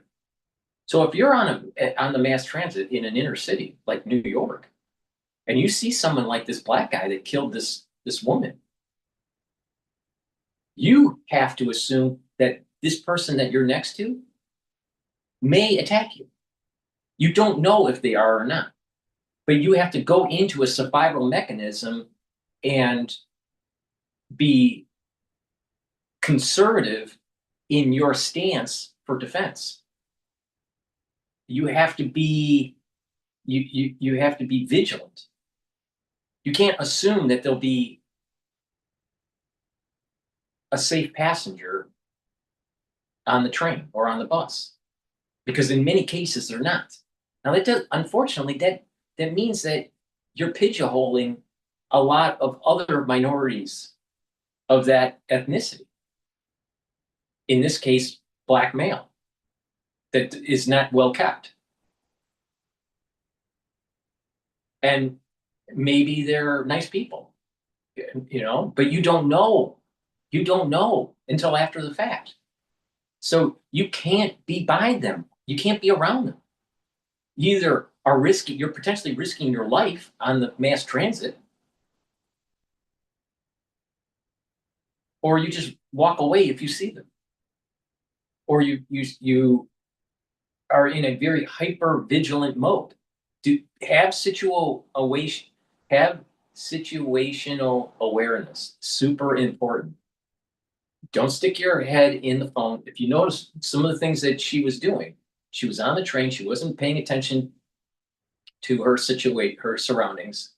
She had her earbuds in and she was looking at her phone. She had no situational awareness, none. So now when you're in the mass transit, you have to have situational awareness. You have to assume that if you're by a black male that is unkept, that potentially they could harm you. Because this is not a one-off incident. This is across the country, in many inner cities, especially New York. So the liberals are going to say, well, that sounds racist. That sounds racist. It's called survival. If they don't have God, country, and family in their ethos, if they don't have a foundation of morality, if they don't have a positive regard for life, can you give them the benefit of the doubt? Absolutely not. Because this is what happens when you do.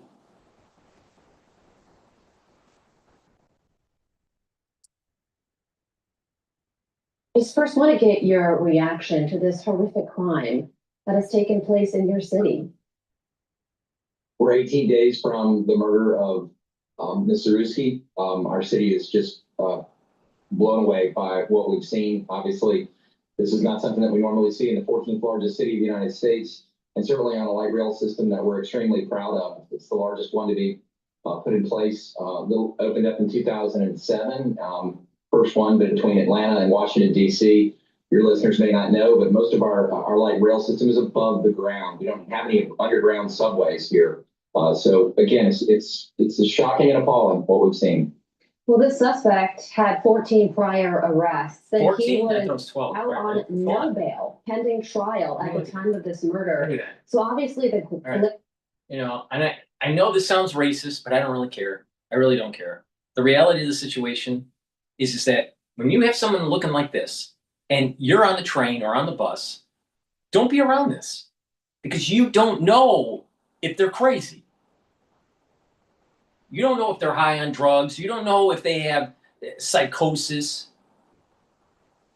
And then you have a society that actually is legalizing certain types of drugs. And the research is showing that you're starting to have psychosis now because of it. Now, obviously, this person has a problem. But another person is dead because of a failed legal system. Why? Because they were giving him the benefit of the doubt 14 fucking times. 14 fucking times. Maybe he'd get his shit together. And I keep on coming back to the same point here.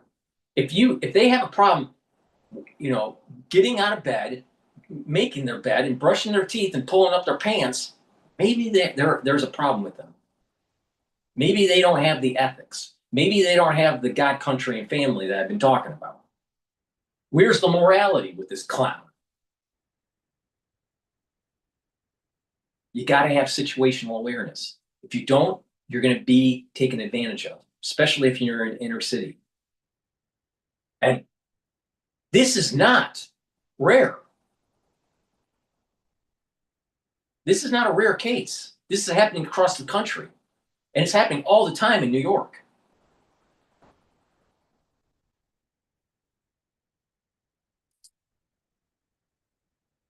question here, council member, is why was he allowed out into this community to commit this crime in the first place? And that is a question that's not only coming from me, it's also coming from DeCarlos Brown Jr.'s own mother, who said he is schizophrenic and aggressive.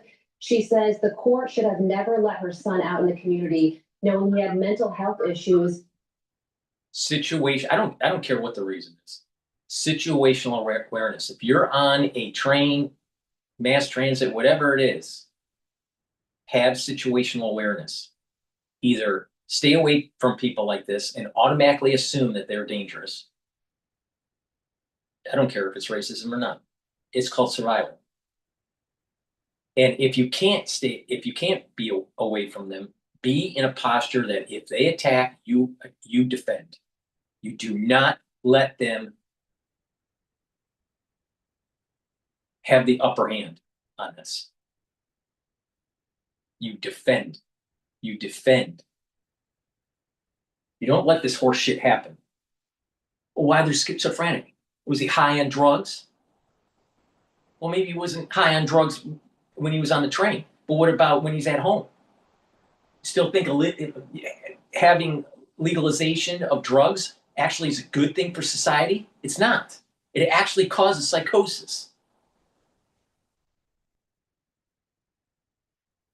This is a classic example of America going to fucking hell.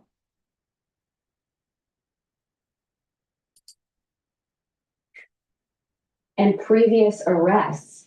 Is this system of cashless bail something that you would like to see changed? Absolutely. This is a poster child example of someone who's clearly a harm to themselves and harm to others. Our police are doing an excellent job in arresting these types of individuals, but we have a court system that's overwhelmed. We have a North Carolina system that has deinstitutionalized individuals that really... Why is it overwhelmed? Because you don't have God, country, and family. You have a bunch of people that don't follow the law. And you've legalized drugs. And you add on top of that, they don't have morality, and now they're high on drugs. And then you wonder why schizophrenia is getting worse. Why psychoses are rampant in the country. Situational awareness, try to stay away from these people, but if you can't stay away, you have the situational awareness and you defend. You do not let them attack. You defend. And don't let this horse shit happen in your community.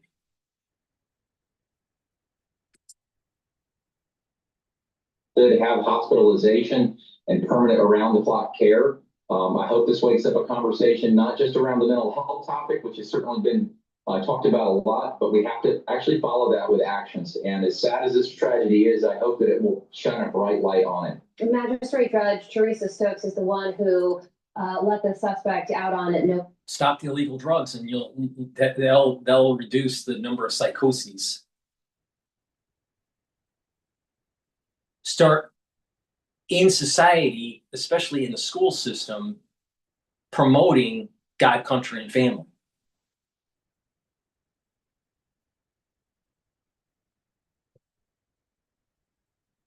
Defend and have situational awareness.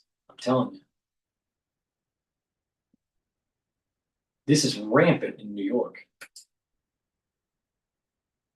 Pending trial, and apparently there was a written note that he would appear in court, and that is what allowed him to be released.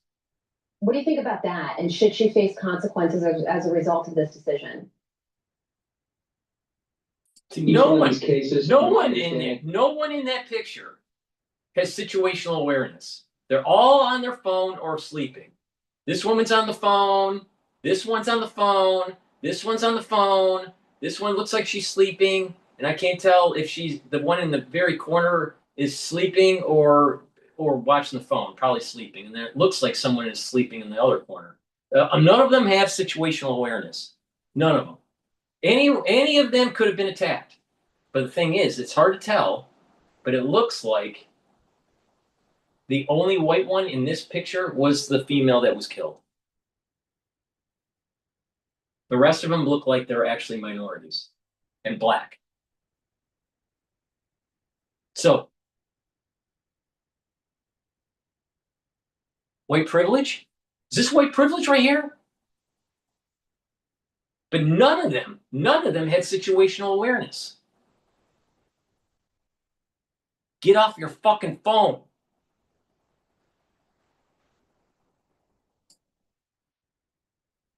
Also had some personal experience trying to get what's called an involuntary commitment of an individual that I was close with who was having similar type issues. It's all based off each individual case. And in the case of Mr. Brown, our understanding was that it was on a very minor. No cash bail. And you gotta hold these people accountable for what they do, especially if they're minority. And they go, well, you want to destroy their life. Oh, this is only the 14th time. What? This was preventable at many levels. At the judicial level, by letting this guy off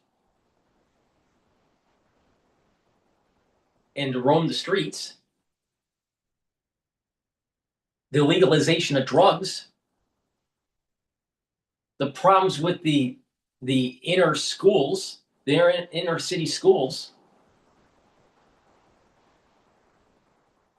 urban environments, creating in an environment where it's demonizing God, country, and family, economic hardship. And then you have a society that's so glued to their phone that they don't even know what's happening until they're stabbed to death. I said in a few videos ago that, you know what? There's an awful lot of people that just got their head stuck in their phone, and that people are going to be taking advantage of them. This is a classic example of it. This is a classic example of someone taking advantage of another person because they weren't focused on anything but their phone. You got to have situational awareness. Where's the sheepdog? You got to stop thinking like you want to be a sheep or you want to be the sheepdog. Do you want to be the hunted or do you want to be the hunter?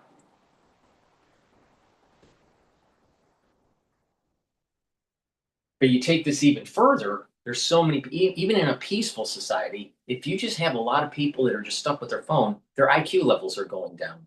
So you're going to be able to take advantage of them, especially in the workforce. Because you'll be able to think faster and they can't. Because they have lower IQs.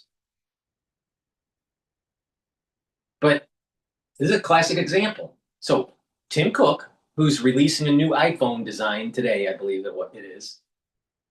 And a lot of people are going to want to spend money for it. But yet he's getting rich, Tim Cook. And we have lack of situational awareness. Then you add in the craziness that's going on with certain minorities. And there's a multitude of reasons why. But these failure points at the judicial level, at the educational level, are pernicious.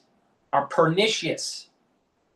then you add in a lack of situational awareness because of these iPhones, and then all of a sudden you have a death. Do you think this would have happened before the cell phone days?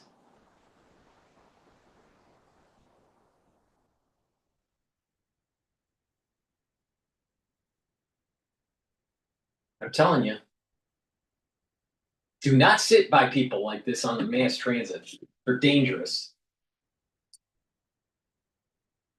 Infraction that they were trying to obviously get him to seek more help. So each one is situation by situation. No judge anywhere is going to ever think that they're going to release somebody like this that's going to do this type of heinous crime on it. But again, it just points to the fact that you see a history. In his case, 12 arrests as an adult under CMPD, our police department. How do we stop this? There's clearly other individuals just like him. I traveled on the light rail system myself just 7 days after she was killed. And I travel on the mass transit in New York every day. Guess what? You see something like this all the time, where there's a potential. It's not stabbing all the time, but the point I'm making is that you have craziness happening on the train or the bus all the time. All the time. And you don't know if that person is dangerous or not, if they have a weapon or not. But there's always conflict on every single time I'm on a train. That's very common. Now, it doesn't get to this level, but sometimes it does. And the perpetrators are almost always black males. Almost always.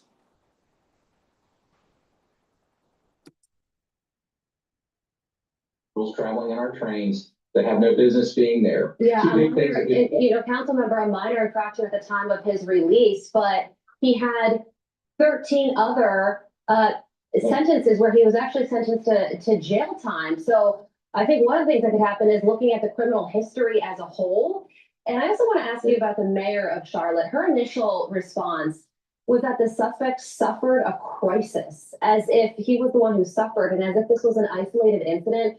There's also a local reporter, council member. It's not an isolated incident. One, for him, and two, for the community that he represents. Black male. They don't have ethics. They have financial problems. They have drug abuse issues. They're not getting proper health care. And then you have a legal system that lets them walk around when they do something bad. It's a multitude of reasons why it happens. But the thing here is that this is white privilege? This is white privilege? To get stabbed in the neck while you're looking at a TikTok video on the mass transit by a black male? That's white privilege? Really? Did he have a crisis? Obviously. But there's 100 of these crises happening in New York daily. Oh, we got to sit back and look at this in a very clinical way. No, the problem is that society is starting to devolve. You got to push back. Situational awareness, and you got to defend yourself.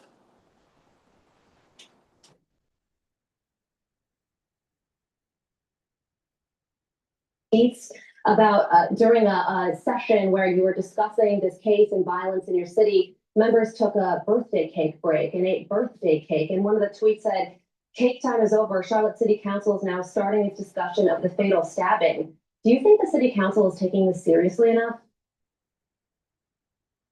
I know my colleagues and I agree that this is absolutely the last thing that we would ever want to see happen in our city, but are they taking it more seriously? They certainly are now. When the video was released, there's been a deluge on everybody's inbox, and clearly for good reason. I'm asking for my council members to respond by simply supporting the mayor's initiative to put more cops on our. What he needs to fucking say is if you see a passenger that looks like this clown, that has similar profile, stay away from them. But if you can't stay away from them, make sure you have situational awareness. And if they're attacking you, you defend. You defend. You do not back down, and you defend.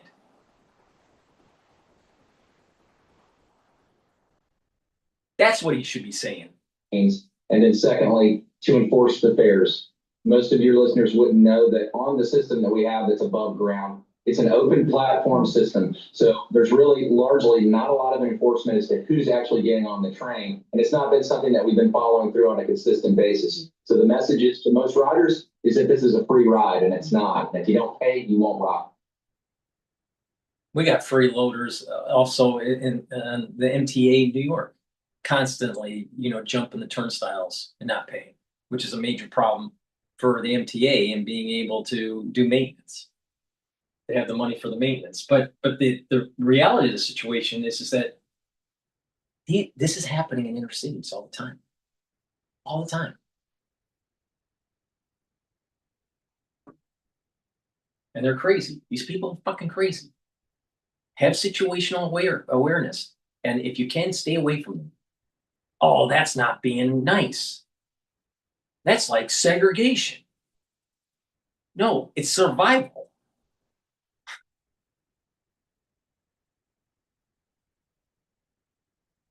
Not everybody is the same, especially when they're fucking crazy. And finally, council member, President Trump has made crime crackdown a priority. Would you like to see National Guard troops in your city if it means that something like this wouldn't happen again? Not at this time. Why not? Well, simply because crime actually in Charlotte statistically is down like it is around most of the country, but we do have a crime problem and it's been growing. This is this paper thin statistic that most CMPD is holding on to. And I just know, having been in this position before, that it's not something that you can take for granted. If someone doesn't feel safe in our city, statistics aren't going to help a victim like this. You have to be serious about what you can actually do about this type of crime. You pointed it out clearly through the court system where there's been a failure there, but also to help enforce the actual laws that are on the books. Well, there's a 44% decrease in violent crime 44% decrease in violent crime in Washington, D.C. after the federal surge. So hearing that statistic doesn't change your mind? Well, again, each city's gonna be in a different situation, but I think that Charlotte would not welcome the actual National Guard, and I don't know where actually you would put them. We're gonna already have a response from our police department in response to this immediately, and that was brought out by our mayor last night. Well, a young woman who was seeking safety from the war in Ukraine came to the United States looking for a peaceful life, and look what happened to her. She's no longer with us, but hopefully some change will be made so this doesn't happen again. Charlotte City Council Member Edwin B. Peacock III, thank you for joining us. I'm Steve Ducey. I'm Brian Kilney. And I'm Ainsley Earhart. And click here to subscribe to the Fox News YouTube page to catch our hottest interviews and most compelling. Let's play how they cover this news in Australia. Maybe you need to be like a kangaroo. You mess around with a kangaroo, they want a box. Maybe people need to start becoming kangaroos. You see someone that is dangerous on the mass transit and they attack you, you turn into a kangaroo.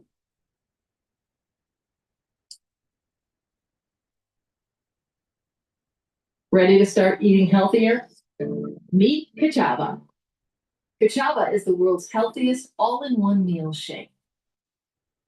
Horrifying vision has surfaced at the moment. A 23-year-old Ukrainian refugee, Irina Zavrutska, was stabbed to death while quietly sitting on a train in Charlotte, North Carolina. Her killer is 35-year-old DeCarlos Brown, a homeless man who... Now look at that. He's so homeless. He's so homeless that he's got brand new threads and he's got all these tattoos on his body. It costs money to put tattoos on your body. And I wouldn't be surprised if you take a look at his blood levels that he's on drugs. All right? Now look at that. Look at that. Look at that. A paragon of virtue in the inner city.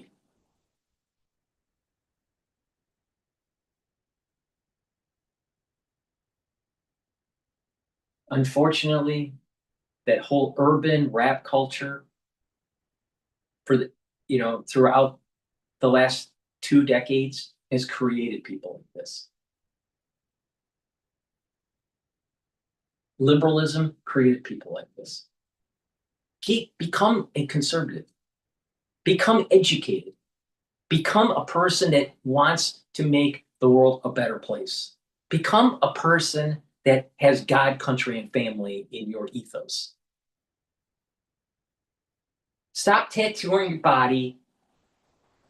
Stop being on drugs. Stop looking like a shithead. Stop dressing like that you just got out of bed. Have some dignity. Increase your education and be around people that are like-minded instead of this urban dipshit.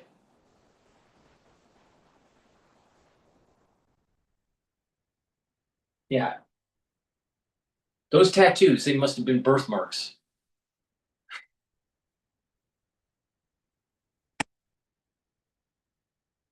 Been arrested 14 times before he launched this horrific attack. And how much coverage have you seen about this attack on the mainstream media? Nothing. Irina Zavrutska was murdered almost 3 weeks ago, and there has been silence from outlets like CNN, the New York Times, MSNBC, and others. It's only now that the leftist media, who brought you thousands of articles on George Floyd's death, has been called out, and they've been forced to cover this horrific murder. And here's the coverage. Axios, right? But don't you know that Black Lives Matter, but not whites? Black Lives Matter, but not whites. Whites have privilege. Blacks need more. Give them reparations. Give them DEI. Have them climb up the ladder without having the merit.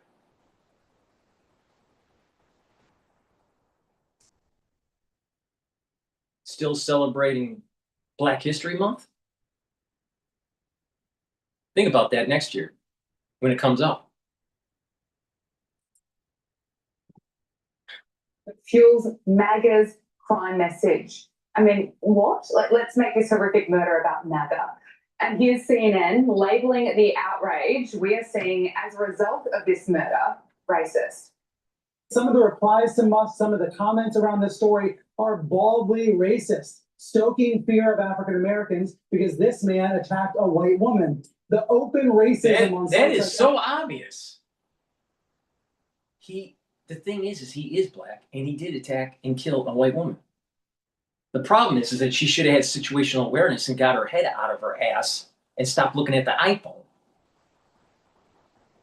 But the thing is this is not a one-off situation. You see it all the time in New York. This is not a one-off. Now, is it true that many of these people that are black that are doing these crimes on the mass transit are crazy? Yeah. Yeah. They are crazy. And this is the reason why you need situational awareness. If you profile them in a certain way for your own survival, you need to say, stay away from these people. And if you can't stay away, then you have to put up your guard and defend yourself. And if you want to call it profiling because of some sort of racial identity, so be it. So be it. I don't really care because it's called survival. These people are killing people. These people are harming people. It's not a one-off. And the thing is that, think about that. There were, in that section of the train, including the perpetrator, 1, 2, 3, 4, 5, 6 people. 6 people. So there were 5 people that could have been potentially harmed. And he picked the white person. Why didn't he pick the other 4 that were black? Why? The probability would have been that they would have been harmed first. Then they would say, well, the white person was sitting in front of him, so she was the most vulnerable. No, he attacked her because she was white. There's this little thing that's going on in New York, the knockout game, all right, where people there are blacks that walk down a busy street during the day and punch a white person. Or when they're getting ready to walk down the stairs into the train, they try to trip them and fall down. They don't do it to black people, they do it to white people. And you still think that there's not race war? Whites need to wake up. It's happening. Defend yourself. There's this story. I've said it on a couple of years ago, maybe on 2 or 3 shows. My uncle, I had 2 uncles on my mother's side. And the younger uncle was pretty built, right? He had a football build. He used to play football, a lineman. So he was a big guy, all right?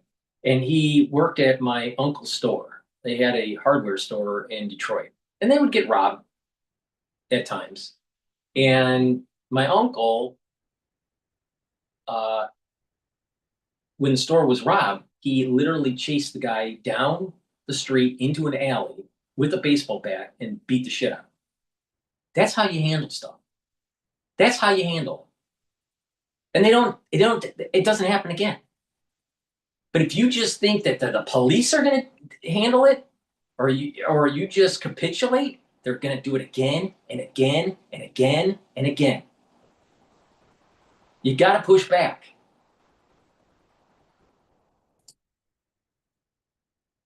Today, it's eye-popping, but there are also legitimate questions about this so-called career criminal. Joining us now is Josh Hammer, Senior Editor-at-Large of Newsweek. Josh Hammer, thank you for your time. I mean, the silence on this story says so much about the leftist media. There is no doubt that if the races were reversed or if it was someone from a minority group being killed, this would have been the lead story across America. What do you make of this? Yeah, Gabriella, it's an absolutely horrific story. I mean, truly, truly horrible stuff. I mean, this apparently happened 2 weeks ago, give or take, and we all just learned about it for the first time. At least I learned about it for the first time on Sunday. I mean, that in and of itself is astonishing. I mean, talk about what seems to me to be a pretty deliberate cover-up. And this is a cold-blooded murder out in public in broad daylight on public transit. Very, very curious, to put it mildly, that this somehow did not penetrate into the national news until literally just a couple of days ago. So that is very disturbing, frankly, in and of itself. I think speaks to the ability of the media to basically just nip a story in the bud and just to totally squash it if they're so inclined. I think the more relevant point, though, is, well, I guess there are two more relevant points. One is exactly what you said, which is that if the roles are reversed here, I mean, let's be very clear. There is no doubt whatsoever. And think about it. You Look at on this train, you got everyone's on their phone. Everyone's on their phone. And he's covered with blood now. Because he stabbed her in the neck. All right? And there is some video out there that shows him taking off his hoodie because it's full of blood. All right? But the thing is as he's walking, there's actually footsteps of blood. But everyone's on their phone. Get off your phone, especially if you're on the mass transit. Get situational awareness. And if you see someone like this, yeah, you're profiling them. Stay away from them or get your guard up because you don't know what's going to happen. These people are crazy.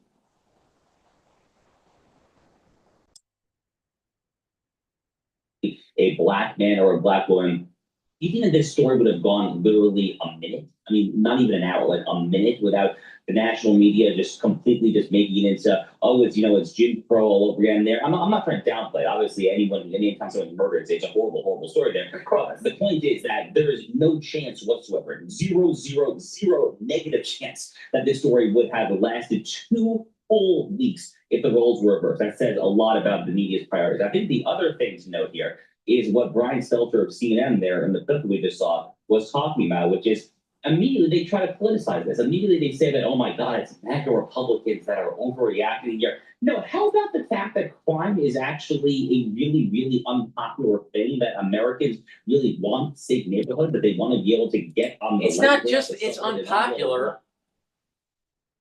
It's an epidemic in the inner cities. If you have a high density area, especially like New York, you're seeing this kind of shit all the time. Where you have a crazy black on the train and you don't know if they have a weapon or not. It happens at least once a day. At least once a day.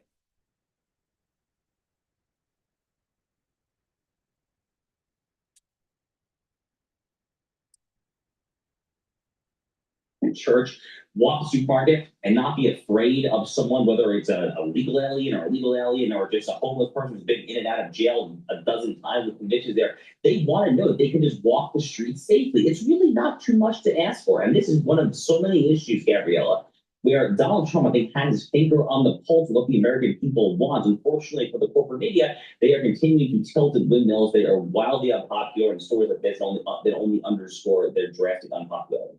100%. We'll bring you what Donald Trump has said about this in just a moment. But just on this media issue, we brought you Axios's headline earlier. But this is what they wrote on X. The gruesome video of the fatal knife attack on Irina Zuricka on a light rail car in Charlotte is drawing attention from MAGA influencers seeking to elevate the issue of violent urban crime and accuse the mainstream media of undercovering shocking cases. Well, it's just unbelievable. And to your point, that it's crazy just how much the media did not cover this. But this is what the president has had to say. He addressed it on X saying, I've seen the horrific video of a beautiful young Ukrainian refugee who came to America to escape the vicious war in Ukraine and was innocently riding the metro in Charlotte, North Carolina, where she was brutally ambushed by a mentally deranged... Think about this. This woman was in a situation in the United States taking public transit, and it was more dangerous than the war-torn Ukraine.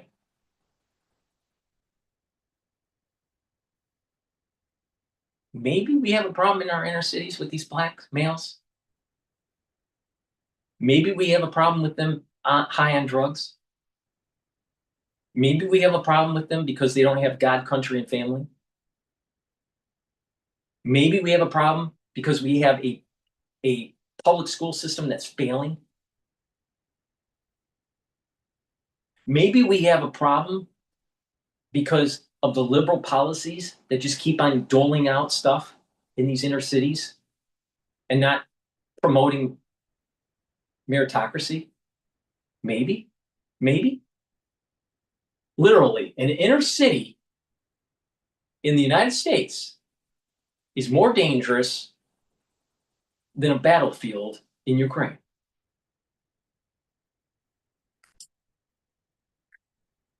The perpetrator was a well-known career criminal who had been previously arrested and released on cashless bail in January, a total of 14 times. What the hell was he doing riding the train and walking the streets? Criminals like this need to be locked up. And Josh, that goes to your point that the president completely understands the concerns of so many people in America.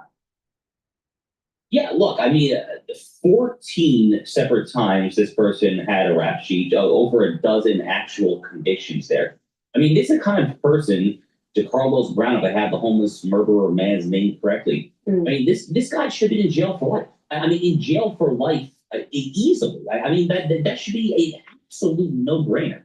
You know, Gabrielle, I'm a lawyer by training. I remember my first year of law school back in 2013. I was taking criminal law. This is kind of the beginning of kind of the last kind of foray into so-called criminal justice reform. And even back then, there's a lot of chatter among my more liberal classmates about how, you know, incarceration and prisons and locking people up, you know, how all of this is just racist. It's kind of like it is an old kind of symbol of a white patriarchal colonialist imperialist society there, and how the ultimate goal is basically to defund the prisons. And then, you know, if some people are going to commit some violent crimes, you know, essentially let the chips fall where they may. Well, you know, this is letting the chips fall where they may. But most American people have not lost their minds. Most American people stand where Donald Trump stands, that they want basic safety. And, you know, the media, you know, that Axios headline that we saw there, they're saying that, oh, Republicans are talking about urban crime for a very good reason. Urban crime is a really, really big issue. You know, just a few years ago, Gabrielle, you know, my now wife, when we started dating, went to law school in Chicago, and I was going back for an alumni weekend. I took my wife with her there. You know, her purse was stolen in broad daylight by a homeless man inside of a sports bar. I don't understand. I don't understand this. He's the senior editor at large at Newsweek, and if I just heard him right, he said that he was going to law school. So, at the time of this story that he's saying, well, wait a minute, and he's in. This is not Australia. This is in Fort Lauderdale, Florida. He's in the United States. This is another example. We got too many lawyers, and they don't even practice law. Now, I agree with him what he's saying, but there are way too many lawyers out there that are just talking heads now on a podcast or on a news network or an editor of a magazine. Where are the fucking engineers? Shit. Chicago. He never should have been anywhere near that sports bar. And then afterwards, after the owner, when we confronted him and said, why did you let this guy in? You know what he told me? He said that he was afraid that if he kicked the homeless man out, it would have to be a black person, and he would get tarred and feathered as a racist. And ultimately, his refusal to kick this homeless person, this vagabond, out of the bar, you know, cost my wife a very nice purse, and frankly, this kind of ruined our weekend. So, I mean, this is a real problem, a real problem there. Unfortunately, though, again, Donald Trump, I think, has his finger on the pulse of the issue. Absolutely. Well, speaking of people that wanted to defund the police, such as Zoran Mamdani, he's been on a media blitz, arguing why he should be mayor of New York City, and he wants to reduce the jail population and ensure that New York City courts release suspects faster. Listen to this. The jail population of Rikers has increased since Eric Adams has come into office by more than 1,000 additional incarcerated New Yorkers. And what is quite staggering to me is that we know that we can reduce that jail population to less than 4,000. Think about this. Right now, Eric Adams is the mayor.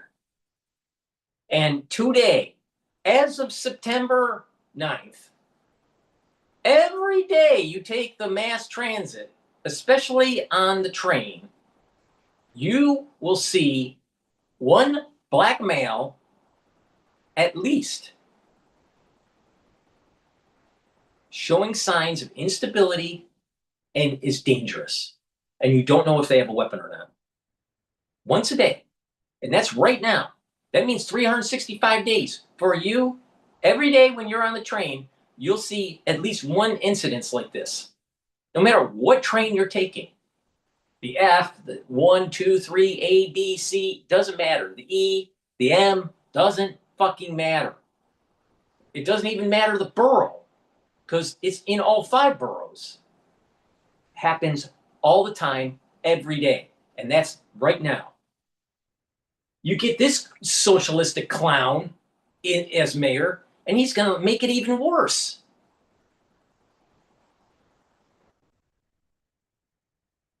Article about a number of different proposals that could reduce it to 3,700. And some of this also. This guy's dangerous. The average stay on Rikers in the 90s was 50 days. Now it's more than 100. There are more than 1,500 people on Rikers who have been held there for more than a year. So I do think many of the reforms that have to be made are also reforms around the court. Violent crime, especially murder. Maybe we should have capital punishment again. Maybe. And then you'd have plenty of availability at Rikers.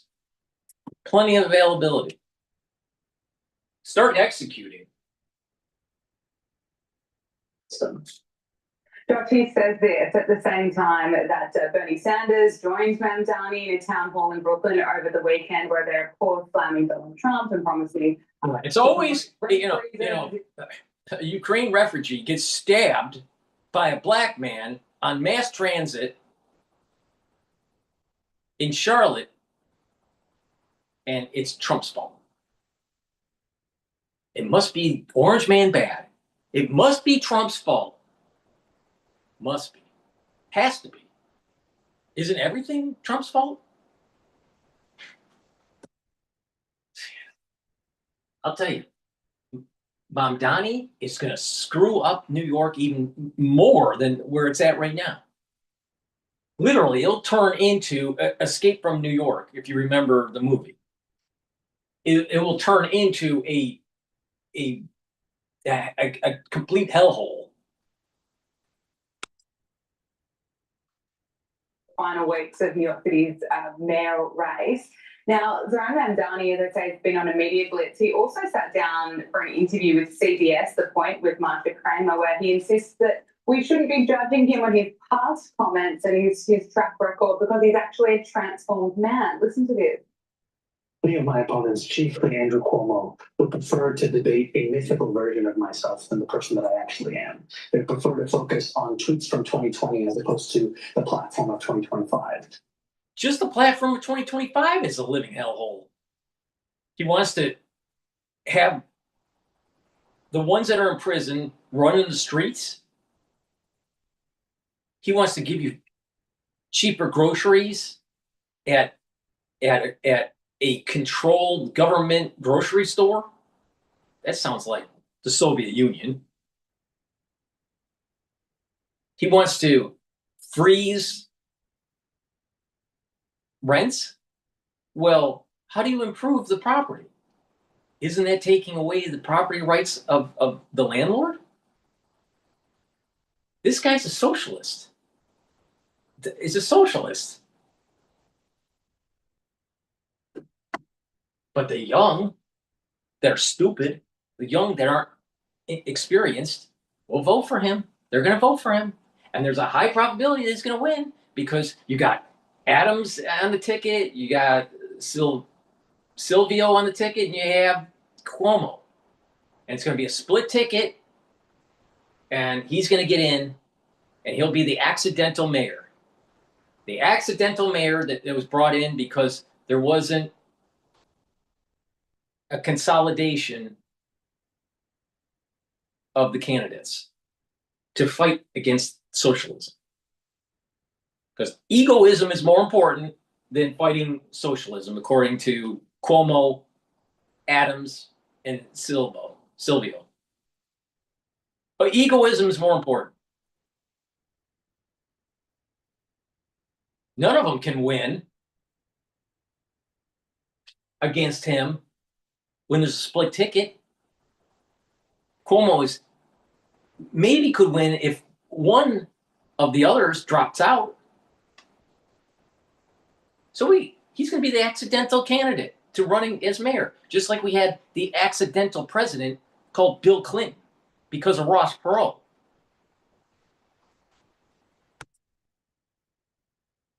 They prefer to do that because they know that our ideas are actually popular. And what we are putting forward is a response to New Yorkers' needs that goes beyond the failed ideas and policies. What you're really saying is that those tweets of 2020, you've evolved from that, you've changed from that, you've changed your views. Yes, but then those are out of step. I really don't fucking care what he said in 2020. I care about what he's saying right now. And he wants to turn New York into the Soviet fucking Union. And who's going to be on his right side? Bernie Sanders. And who's going to be on his left side? AOC. Bunch of left-wing wingnuts. Campaign that we are running, and it's been clear out of step with how you feel. Yes. So yes, you totally changed your mind. Yes. Oh, Josh, I'm lost for words. What do you make of this? I mean, does anyone in the world, Gabriella, believe this guy? I mean, does literally anyone believe that he has changed a single one of his most radical beliefs? I mean, Gabrielle, this is a guy who was accusing Israel of genocide after October 7th, literally before the IDF tanks started rolling into Gaza to go to war against Hamas. You know, while the blood was still drying from the single largest massacre. What he said in 2020, I disagree with. But that's not the issue. It's what he's saying in 2025 that's the issue. He is a communist. You can't let the heartbeat of America, the shiny city on a hill, according to Reagan, and have it turn into a socialistic hellhole.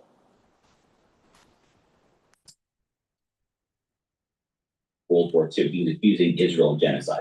I mean, this is a guy who was literally quoting Karl Marx's Communist Manifesto as recently as like a year and a half, 2 years ago. I mean, he can quote the Communist Manifesto probably verbatim because he's an actual communist. I mean, you know, I don't want to call him a socialist. And this is someone who is literally, as far as I can tell, a full-fledged Soviet-style Stalinist, Leninist, Maoist communist. And that is actually what he is. So we're going to try to say that Andrew Cuomo, Eric Adams, Curtis Sliwa, the other candidates, that they're running against a mythical version of the past of Zohar Mamdani. No, they're not, dude. No, they're not. They are running against you and your track record. And I mean, the crazy thing, Gabrielle, you know, a lot of people can compare Zohar Mamdani to Barack Obama. They're very superficially similar in certain ways there. You know, frankly, Zohar Mamdani makes Barack Obama look like a positive moderate, which says everything about where the Democratic Party has gone. Because back in 2008, when Obama upset Hillary Clinton in the presidential primary that year, he was the left-wing insurgent. Hillary was the establishment. But now Zohar Mamdani to Barack Obama, I mean, Barack Obama looks positively centrist compared to this group. Wow, you know, doesn't it say a lot? Let's just quickly stay on the Democrats and looking at 2028. Maryland's Democratic Governor Wes Moore has ruled out a run for president in 2028, and he made these comments during an interview on NBC News Meet the Press.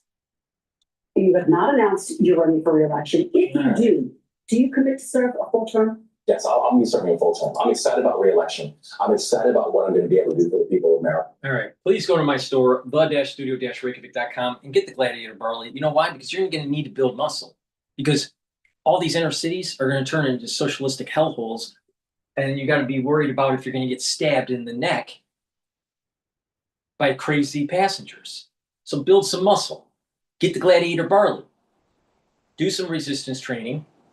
Build that muscle. Bring down inflammation. It'll help you to recover after your workout. It'll soak up free radicals through superoxide dismutase, and it'll detoxify your body so you don't have endocrine or immune system disruptions. Also, get the Boomer Boost. Boomer Boost has 68 nutrients. It's a very complex protein, not protein, but powder. And it has the ingredients that you need to actually target multiple systems like your heart and your vascular system, your brain function, your musculature, your energy levels and your metabolism. And when you're targeting those things, you're actually going to notice that in a very short amount of time, like within 72 hours, that you're going to have lots of energy, you're going to have more vitality, and then you taking this every day, you're going to start noticing the long-term effects of that anti-aging capability, and that your body is healing, and that you're actually noticing that you're looking younger. You're aging slower. You're soaking up free radicals. You're bringing down inflammation. You're helping your brain function. You're helping your musculature. So take the Boomer Boost, and you can stack it with, you can take it by itself, but you get the max benefit if you take the Boomer Boost with the Gladiator Barley and do the resistance training. Or if you don't want to build muscle, take the Boomer Boost and take the Heirloom Barley. And it's important because when you stack it that way, you're going to be able to control your A1C levels.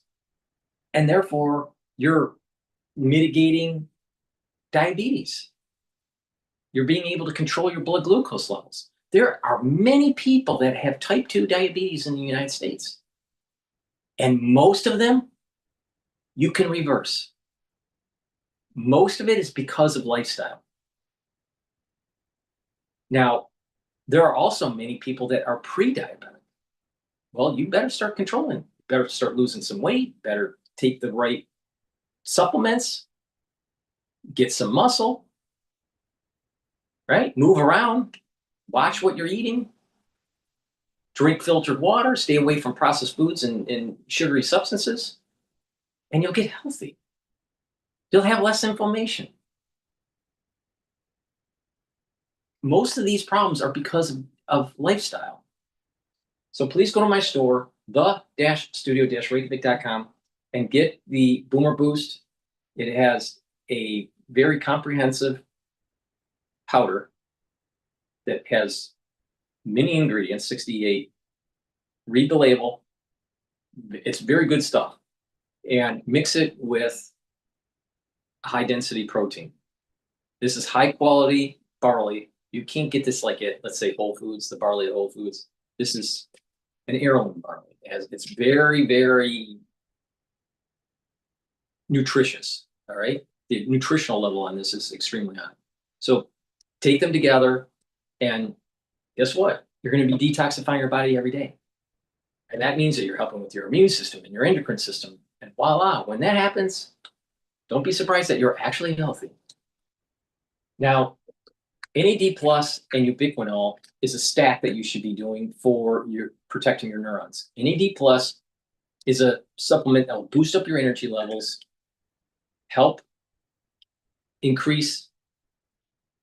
This supplement will help to increase that NAD plus level in your body. And when that NAD plus level increases, you're increasing your energy levels and you're repairing your DNA damage and repairing mitochondrial DNA damage. When you get older, you accumulate DNA damage, and your mitochondria isn't as healthy, so your energy levels go down. Well, guess what? When you boost up your NAD plus levels, you have more ATP because you have healthier mitochondria, because you're repairing its DNA damage, and you're repairing your DNA damage at your cellular level. So when you're doing that, the cells are performing better. Now, and then NAD plus also protects neurons. Ubiquinol, most bioavailable form of CoQ10 that you can take. Most people that take CoQ10, guess what? You're probably taking the wrong kind. This is the best. You can't get anything out there that's better than this. Nothing is better than what I have in my hand. Now, ubiquinol is the most bioavailable form of CoQ10 that you can get. And what that does is it soaks up free radicals, and it helps with the health of the mitochondria. You'll have more ATP, again, more energy, the cells will perform better, and it protects your neurons. And like I said, because of what we went through in 2020, many people are going to have early onset of dementia. You better start protecting your neurons. But, if you don't want to listen and you have some problems down the road, don't be surprised you were warned, you didn't, and you didn't take action. Olive leaf extract, dual purpose. It'll boost up your immune system and your cardiovascular system. How? It brings down inflammation. And by bringing down chronic inflammation, you're going to actually boost up your immune system, because chronic inflammation actually is immunosuppressive. And It'll help bringing down inflammation at the vascular level. When you have less inflammation at the vascular level, you have less plaque buildup. Olive leaf extract actually helps to bring down LDL and increase your HDL levels. So less plaque buildup. It's a great dual purpose product to help with your immune system and your cardiovascular system. And I have deodorants for males and females that's dual purpose. You use it as a deodorant and it will detoxify your body. It's made from essential oils from the Himalayas, no aluminum, no baking soda, all natural. You can't get anything better in terms of a deodorant than what I have in my hand. It's for males and females. You can get it in peppermint, lavender, and tea tree, or in citrus. There is no deodorant out there that's better than this. Why? Why? Because it's a deodorant that actually helps to detoxify your body. And it's made from essential oils from the Himalayas. And I'm pretty sure that your deodorant is not. Please go to my store, the-studio-reykjavik.com. Use discount 5, you get $5 off any order. You spend $100 or more, you get a free gift until supplies last. Click the link in the description to my website, the-studio-reykjavik.com, and buy the great products that I offer. In addition, make sure you sign up to my Substack if you want to support the work that I do. The link is in the description of this video and subsequent videos. It's a new channel that I just set up. All right, let's listen into Balance of Power. This president has done things. I worked for every administration from Jimmy Carter to Bush 43. I worked and voted for Republicans and Democrats. This president has done things that no other president has done before without Israeli consent. Opened up a direct dialogue with Hamas in March, cut a deal with the Houthis, about which the Israelis learned after the fact, and opened negotiations with Iran and announced it in the presence of an Israeli prime minister. No, Donald Trump, because of his transactional me first nature, in essence does have leverage. It's just like the Biden administration. He has chosen not to impose a single cost or consequence on the Netanyahu government that normal humans would regard as significant or serious pressure. And it's hard for me to believe that the Israelis would undertake this without at least a blinking yellow light, if not a green one, from the Trump administration. But we'll see, given the... You want to hear a truth bomb? You really want to hear, you want to be red-pilled or black-pilled or whatever the term is? Let me tell you this. What are the lessons learned from that stabbing on the mass transit with the black stabbing the white girl? What is the lesson learned? Maybe you need to start protecting yourself. Maybe you need to start profiling people so you don't fall victim. It's a survival mechanism. Now, how is that any different than what's going on in the Middle East? Between this radical terrorism that's going on with Hamas, Hezbollah, and Iran against Israel. So let me, make it really simple for the audience. The predator, the black man on the mass transit stabbing the white girl is Hamas, Hezbollah, and Iran in the context of the Middle East conflict. It's the predator. Now, do you think that the international community keeps on saying, oh, Israel, just back off, just kick the can down the road, just force a two-state solution. All right, now let's look at the domestic issues that we have with the black community. They have a lot of crime. It's crime-ridden. You have a judicial system that's letting them out early to do further crime. But we're told by society that that's okay because, there was slavery 150 years ago. It's okay because there's white privilege.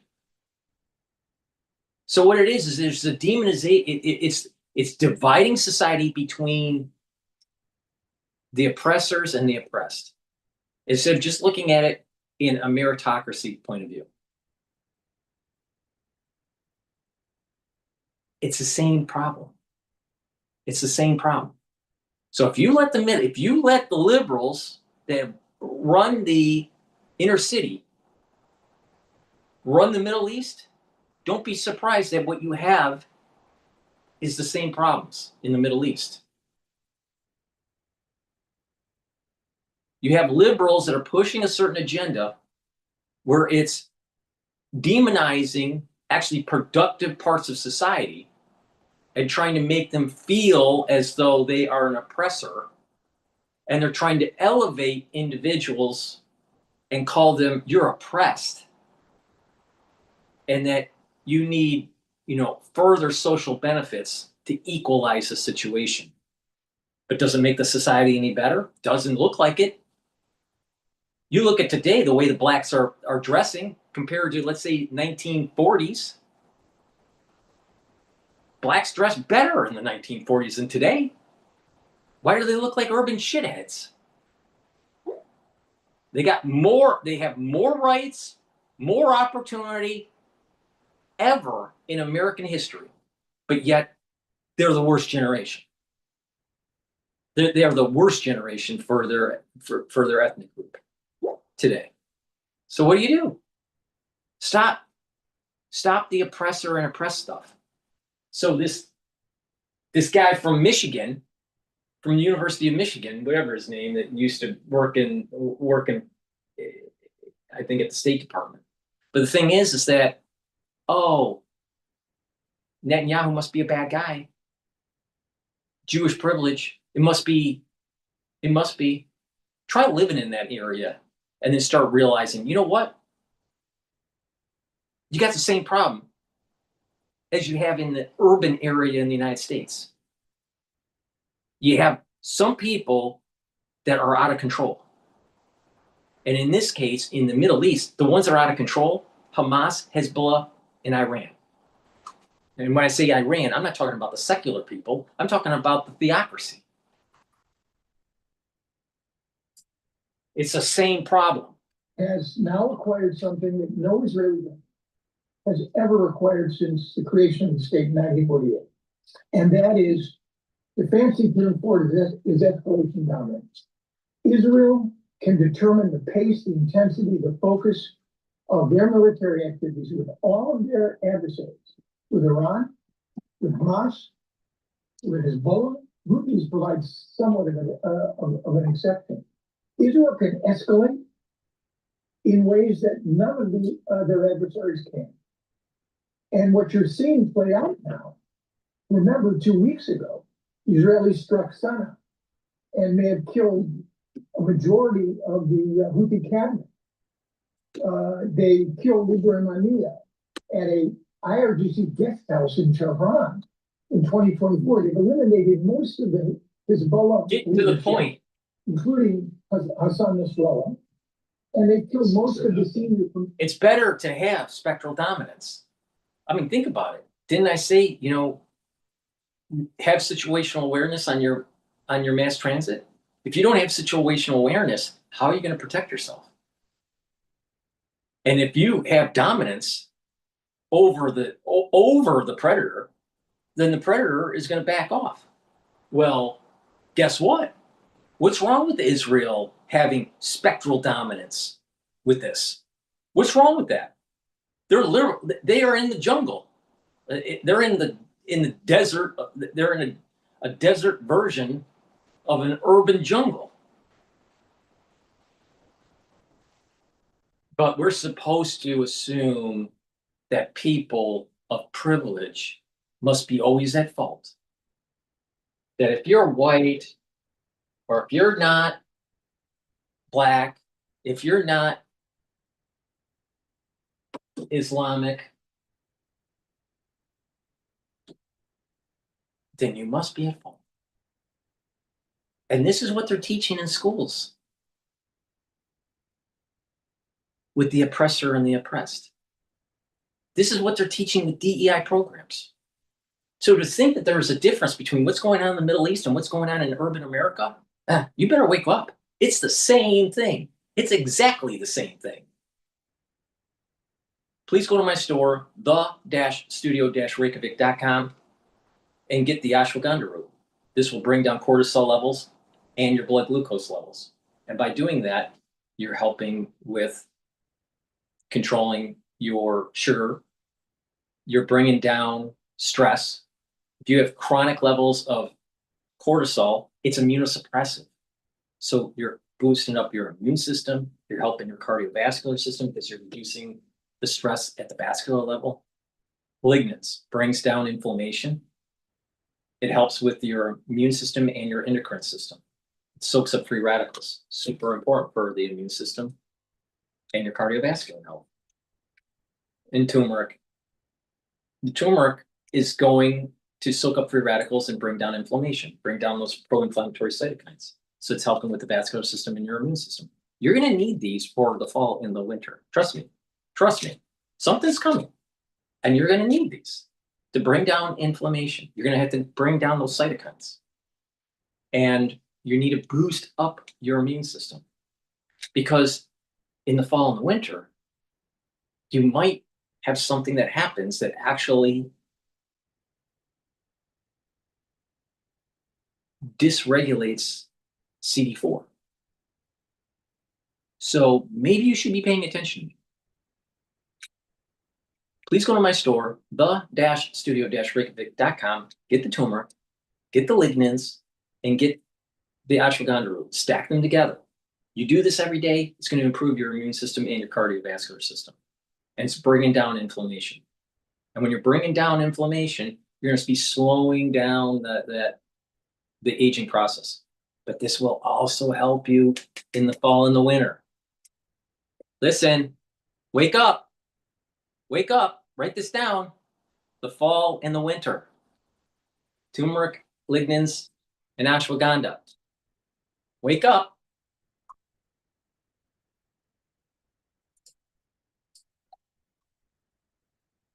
Anymore, and there is no ability anymore to differentiate between what is legitimate to do within a war and what is completely not legitimate. And even we know when it comes to war crimes, when it comes to mass killing of people in Gaza, displacing people, even try to normalize the discussion about expelling up to 2 million people.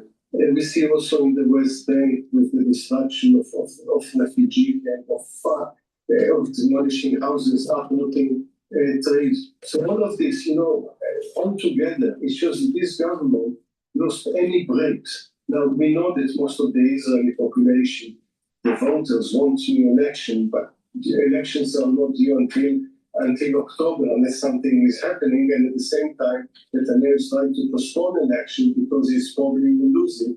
And in this situation, we are stuck with a government that some of its members talking freely about expelling Palestinians, about annexation of Gaza and the West Bank. That's why you need international community, which is more assertive, and definitely you need to see the Trump administration behave very differently.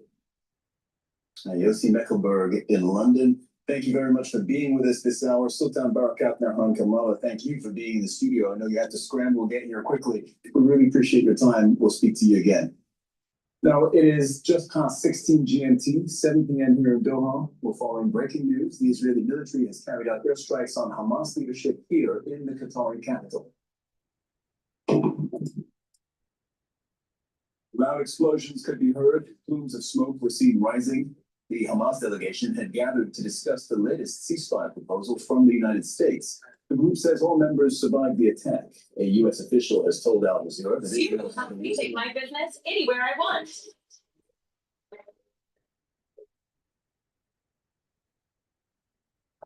Tell me this. What is greatness made of? Is it in your drive? The power you possess? A new warning sign on the economy. Just moments ago, the government delivered a major update on the labor market. It shows jobs growth is weaker, much weaker than previously reported. There were actually 911,000 fewer jobs created in the 12-month period through March of this year. So that makes it the largest preliminary revision on record. CNN business and politics correspondent Vanessa Yurkevich is in New York. I mean, Vanessa, as I just pointed out, this is huge, the largest revision on record. Walk us through what you're learning. Well, this just signals in that time period from April of 2024 through March of 2025, the jobs market was a lot weaker than initially reported by the Bureau of Labor Statistics. Now, the tariffs were not implemented. This is data pre-tariff. This is data that's the after effect of Biden. Oh, does it seem like maybe BLS actually cooked the books for the Biden administration, telling you how great the economy was?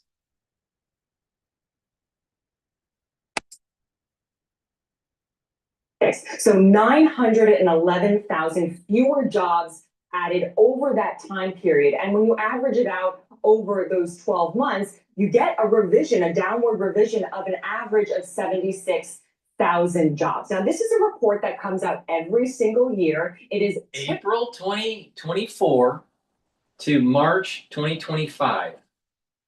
April 2nd of 2025 was when the tariffs were announced. And they were delayed, and then delayed again, and again, and then revised.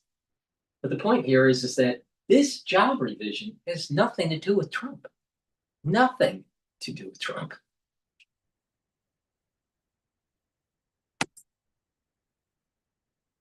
It is a typical report. What is a little bit atypical about this report, it is much higher than what we've seen in previous revisions. So the average number. Oh, so Biden cheats with the election and then cheats with the job numbers.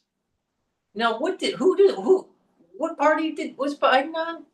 Oh, the Democratic Party, the party of liars, the party of thieves, the party of people that are trying to turn this country into a one-party system. And what does that sound like? The Soviet Union. That sounds like the CCP. That sounds like Cuba or Cuba.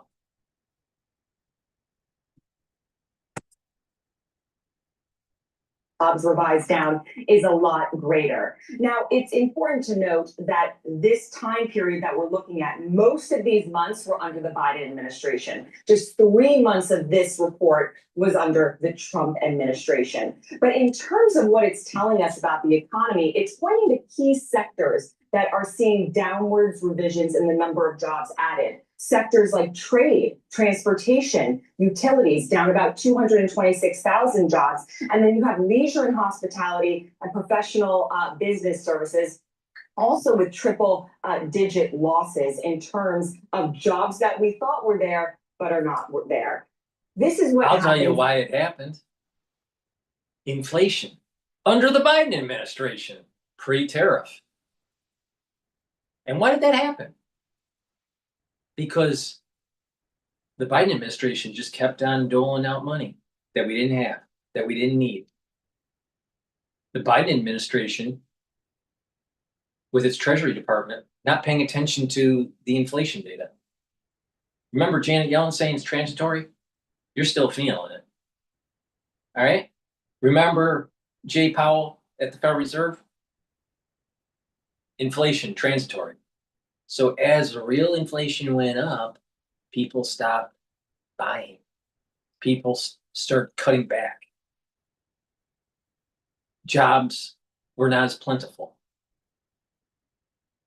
So it's the failed policy of the Biden administration on why this has happened. Now people would say, well, those numbers of January, February, March in there, those are months that Trump was in office for 2.5 months because he came into office on January 20th. Do you think that the economy just, in terms of the effects of a president, just stops right when the inauguration happens?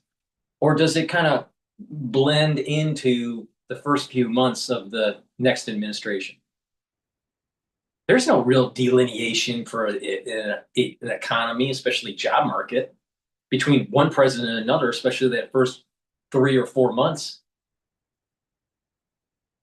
Don't be stupid. This is 100% showing that the Democratic Party lies.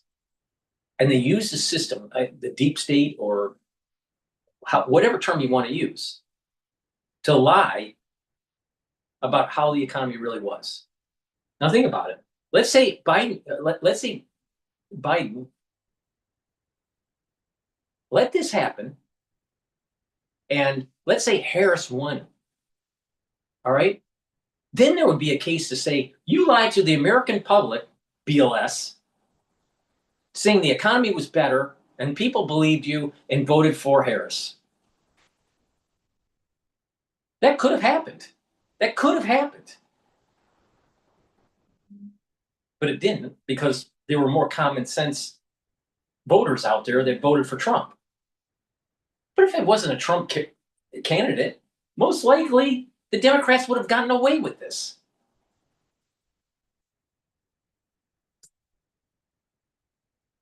These reports. There's a couple reasons why we might be seeing these downward revisions. The first is that this is an estimate initially, and there was weaker than inferred job creation at new companies. So companies thinking they were adding more jobs that they didn't end up adding. Sampling errors from responses from businesses. You get these initial responses from businesses, but then this larger one-year report looks at quarterly tax filings, which are a lot more specific.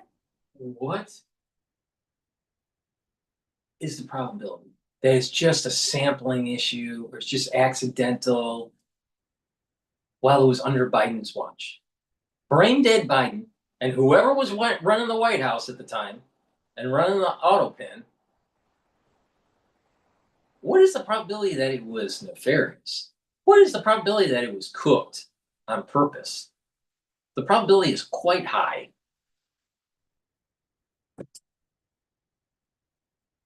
And also in this preliminary benchmark report, you're not going to see the accounting for undocumented immigrants because they are not included in those quarterly tax filings. So taking away from this, Pamela, a weaker year than what was previously reported. However, typical in terms of these reports that we get. The concern from economists, Pamela, is that President Trump was really upset with revisions in the July jobs report. And what is the thought process here about these revisions and whether or not he believes or the administration believes that this is accurate? But significant downward revisions for that 12-month period, 911,000 jobs fewer than we expected, a record, Pamela. Yeah, so let's just put this into context for our viewers because it's a lot to keep up with. I want to take a step back. So you have nearly 1 million jobs with this revision downward, right?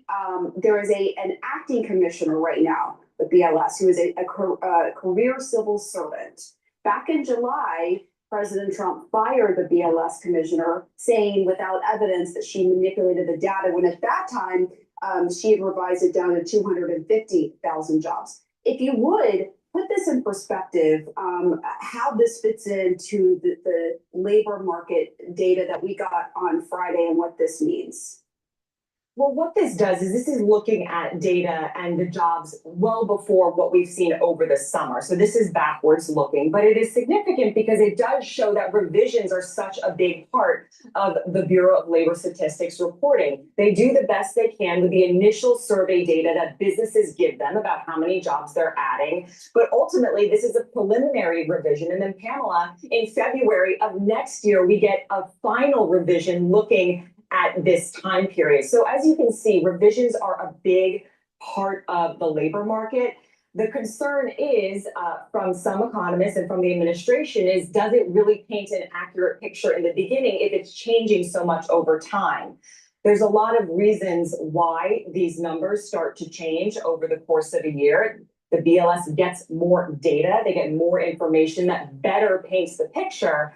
But President Trump was upset about the July jobs report, which showed a weaker jobs market. And he was upset about the revisions. But as you can see, revisions are a part of this this whole process, it just takes some time before we can try to settle on the exact number of jobs added each month and jobs added on an annual basis, Pamela. All right, Vanessa Caters, thanks so much. Well, And we'll see if President Trump decides to do now to the Bureau of Labor Statistics what he did in July. He fired the director, the commissioner. At that time, he didn't like the numbers, and these numbers are even worse. and this is an acting commissioner that's in place now, career.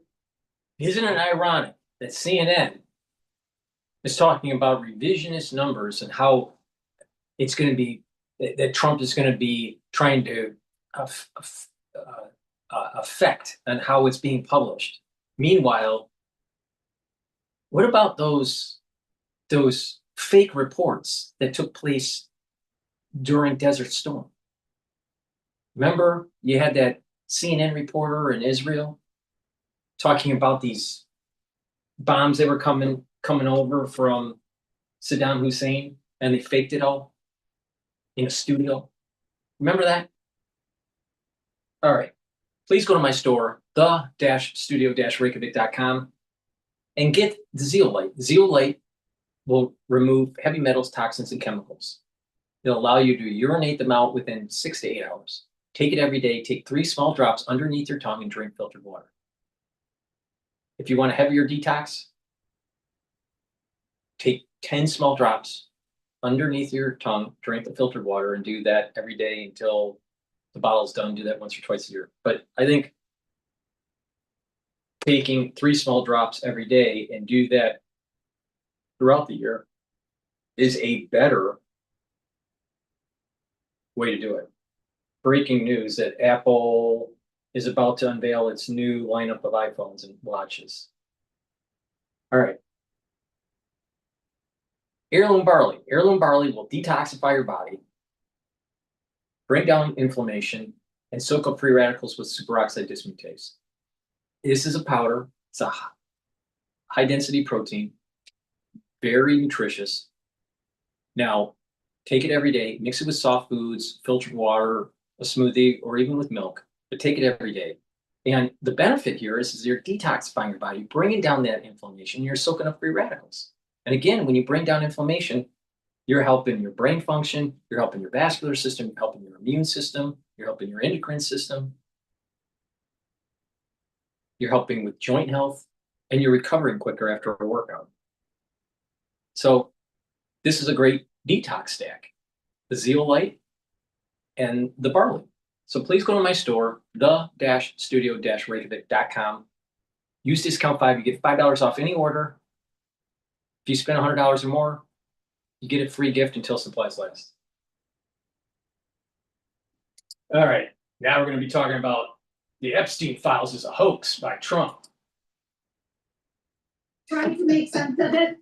It was nonsensical to me, and I don't. Maybe it's just me. I'm not in that mindset, and nor do I want to be. But I shouldn't make any sense of that birthday note. I would not think you are, nor Rick Davis, for that matter. Yes, it's quite the rogues gallery and quite the read. Jeannie, thank you, and Rick Davis for humoring us in this conversation that apparently will not be ending anytime soon, and may well continue a little bit later on at the White House. We've also got the matter of this massive BLS downward revision that I suspect the White House does want to talk about, and the president will shine a light on here as a justification, based at least on the statement that they issued earlier on this record revision, a justification of President Trump's firing of the BLS commissioner.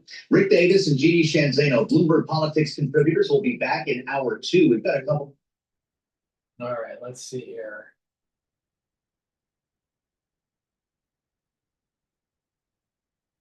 This is MSNBC, so let's listen in on MSNBC about the Israeli strike. Joining me now, NBC's Danielle Hamamjian reporting from London. NBC's Darren Hake at the White House. Mark Polymeropoulos is a former CIA chief of operations in Europe and Eurasia, non-resident senior fellow at the Atlantic Council, and MSNBC national security and intelligence analyst. Here in studio with me, the host of MSNBC's The Weekend Prime Time, Ayman Mohyeldin. So Danielle, what is the latest we know about this strike? But as you said just moments ago, we are still waiting for official confirmation on the status of those Hamas officials who were targeted today. Did they survive? Are they dead? We still don't know. So we are awaiting for official confirmation there. We've seen Israeli military action all over the Middle East during the past 2 years, but now this includes the Gulf state of Qatar. And this is not another Iran scenario. Qatar is home to the largest U.S. military base in the Middle East. And as you just mentioned, it's also— These are Hamas leaders. What's wrong with killing them? What is wrong with killing the Hamas leaders? I don't get it. What's wrong? A critical role in the negotiations between Hamas and Israel. It was the Qatari prime minister who months ago was the one to announce the ceasefire back in January, and it was Qatar that gifted a jet to the U.S. president. But the Israelis say they saw an opportunity, and they say they acted, and that it was Israel that initiated, conducted it, and taking full responsibility for the attack today. The prime minister of Israel, as well as the defense minister, putting out a statement and saying here yesterday, after the murderous attacks in Jerusalem and Gaza, Prime Minister Netanyahu instructed all security agencies to prepare for the possibility of thwarting the leaders of Hamas. The defense minister fully supported this proposal this afternoon in light of an operational opportunity and in consultation with all heads of the defense establishment and full backing. The prime minister and the defense minister decided to implement the instruction given last night. And they go on to say that they believe that this was fully justified in light of the fact that this Hamas leadership was the one who initiated, they say, and organized the October 7th attack, massacre, that is. Qatar has strongly condemned the attack, calling it cowardly, saying that it targeted residential buildings housing several members of the political bureau of Hamas in the capital. The criminal assault, they say, constitutes a blatant violation of all international laws and norms. And while the state of Qatar strongly condemns this assault, they say it confirms that it will not tolerate this reckless Israeli behavior on the ongoing disruption of regional security. A couple of questions now. What does Donald Trump make of this? And so we wait for word from the U.S. president. Again, what is the status of those targeted today? But I do want to point out one more thing, Chris. Benjamin Netanyahu was meant to be in court yesterday on his corruption trial. That was canceled. He has repeatedly been accused over the past 2 years now of sabotaging ceasefire talks for his political gains by his critics, by the family members of the hostages. And what happened today is only going to fuel that criticism even more. Chris. Thank you so much for that, Danielle Hamamjian. So, Eamon, the targets. We do know from a post from Isaac Herzog that one of them is Khalil al-Hayya. What do we know about him? So let me tell you a little bit about the meeting. I'll tell you specifically about Khalil al-Hayya. So Khalil al-Hayya is the president of the Politburo that represents the Gaza branch of the organization. And here, just to kind of give you a quick overview, Hamas is divided into two main branches, the military wing and the political wing. The military wing operates in Gaza. Israel has killed most of the senior leadership of the military wing, many of them believed to be the ones who actually orchestrated and planned October 7th. Believe it or not, some of the political leadership of Hamas has said they didn't even know about the planning of October 7th because they try to keep a firewall operationally between the military wing and the political wing. Now, what was taking place in Doha today was a meeting among senior members of Hamas's negotiating team. That included Khalil al-Hayya, who is the president of the Gaza Bureau of the political wing, along with Khalid Mishal, who represents Hamas's external relations, and a third member who represents Hamas from the West Bank. Keep in mind, the actual president or the chief leader of Hamas's political bureau, Ismail Haniyeh, was actually killed by Israel in an Iran attack in April of last year. So since his assassination, they have not had a political leader, a president, if you will, of the organization. But Khalil al-Hayya is somebody who has grown up in the ranks. He's originally from Gaza, somebody who has had a very hard line when it came to negotiating with Israel, but nonetheless, over the course of the last several months, had been involved in these negotiations to try to bring about an end to the ceasefire. I can tell you, though, while we've been on the air, that a senior member of Hamas has spoken to Al Jazeera and said that they are all alive, that they did not succeed in killing Hamas's political leadership that took place in that meeting today. Again, that's just initial reporting, but that was an official statement. A member of Hamas's political office speaking to Al Jazeera in Doha just within the last few minutes saying that. All right, thank you so much for that. Stay right there. Mark, We have a new statement from the hostage families, and here's what it says in part. The chance of bringing them back now faces greater uncertainty than ever before. With one thing of absolute certainty, their time is running out. What do you think this strike might mean for the hostages? So listen, I think, multiple. I caught my stepson spying on me in the shower. At the same time that my husband used this trick to get hard, I discovered something crazy with. So listen, I think, multiple things can be true at once. Was this strike a just strike? Well, I would argue it was. And from an American perspective, don't forget that, multiple Americans were also killed. American citizens were killed on October 7th. So there's going to be no tears shed in the U.S. national security establishment, whether this was just. Was it also inevitable? The answer is yes. After October 7th, many of us who work with the Israelis over the years very much expected the Israelis to take weeks, months, if not years, to track down all of the Hamas leadership. And was it brilliant tactically? Sure. It has that element of incredible intelligence gathering over months to find, fix, and then finish a target with a kinetic, finish strike capability. But the real question, Chris, what I think you're getting at is, was it smart?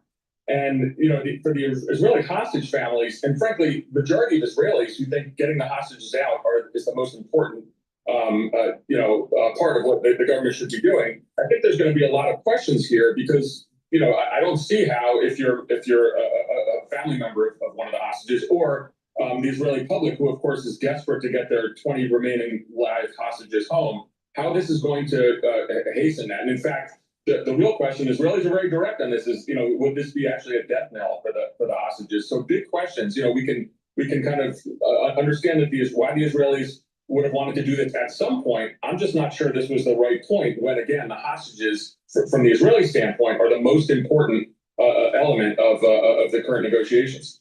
So, Garrett, Qatar officials have said they originally agreed to host the office for Hamas at the request of the U.S.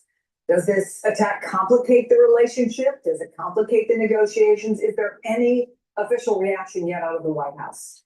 I think it almost certainly will complicate those relationships, Chris. All we've heard so far from the White House is sourced to senior official and other U.S. officials that the U.S. wasn't involved in this strike and had only the barest heads up that it was going to happen.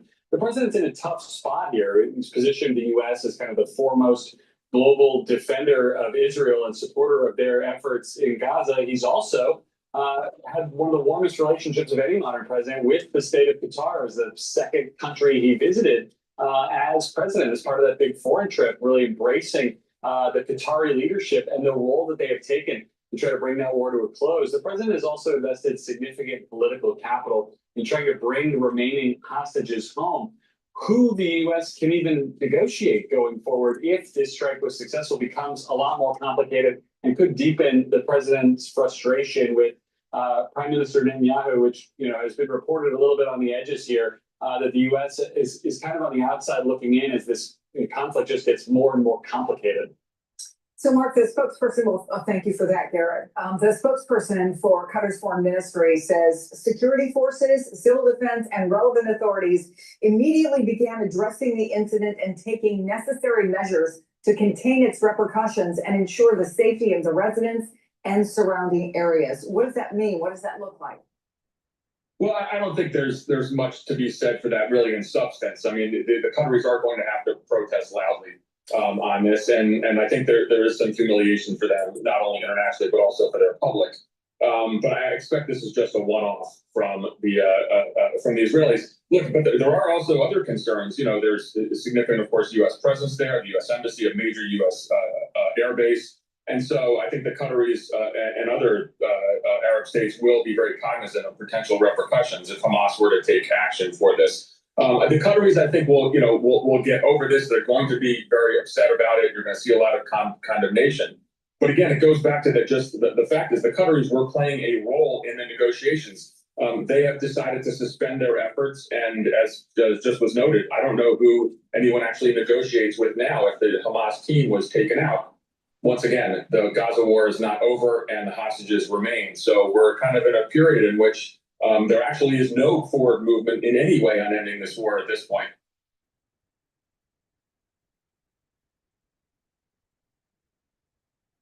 Okay. What's amazing with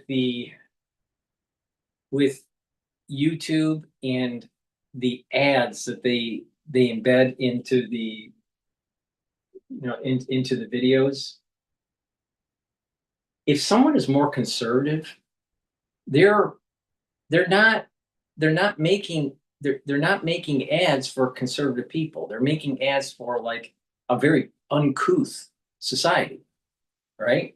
And what I'm noticing now with YouTube and even on X is that there's a bombardment of this kind of hedonistic kind of ad blitz that's taking place. So I apologize if some ads may be inappropriate, like the one that took place. But the thing is that we're living in a society now where it's hedonistic. It's not conservative at all. And, unfortunately, the only way to stop that is to actually pay them to prevent them to bombard you with advertising. So they'll continue to do it, and it'll get worse over time to force people to actually pay for ad blocks. Okay, let's listen before we go to the next news talking about the shutdown fight in Congress. Please go to my store, the-studio-reykjavik.com, and get the vitamin B complex. This is going to help with the health of the mitochondria. The first 4 B vitamins helps with the electron transport chain. That's a complex process that builds up your ATP so you have energy for your cell. This will help with that and boost up your energy levels. This will increase your cellular metabolism and help with your neural health. So please, especially if you're 40 years of age or older, take the vitamin B complex and protect those neurons. Really important. Resveratrol is something I've been taking for decades. Resveratrol soaks up free radicals, helps the health of the mitochondria, helps with youthful gene expression, and it helps to get rid of cells that need to go into apoptosis because they're stuck in senescence.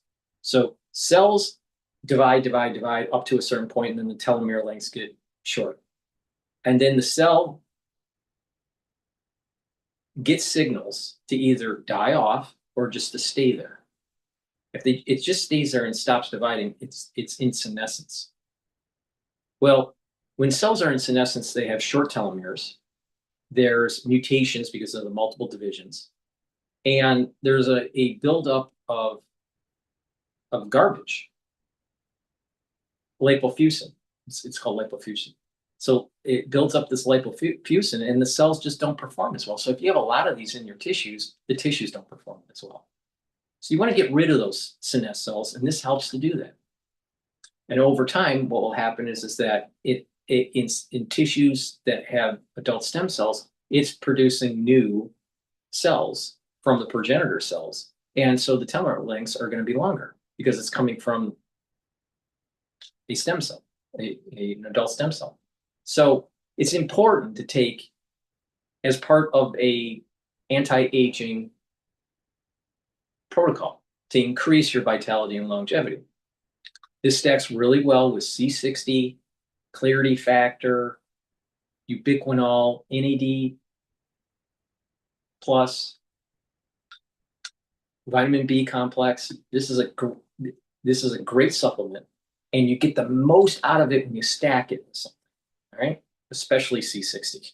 So please go to my store, the-studio-reykjavik.com, get the resveratrol and the vitamin B complex. Use discount 5 and you get $5 off any order.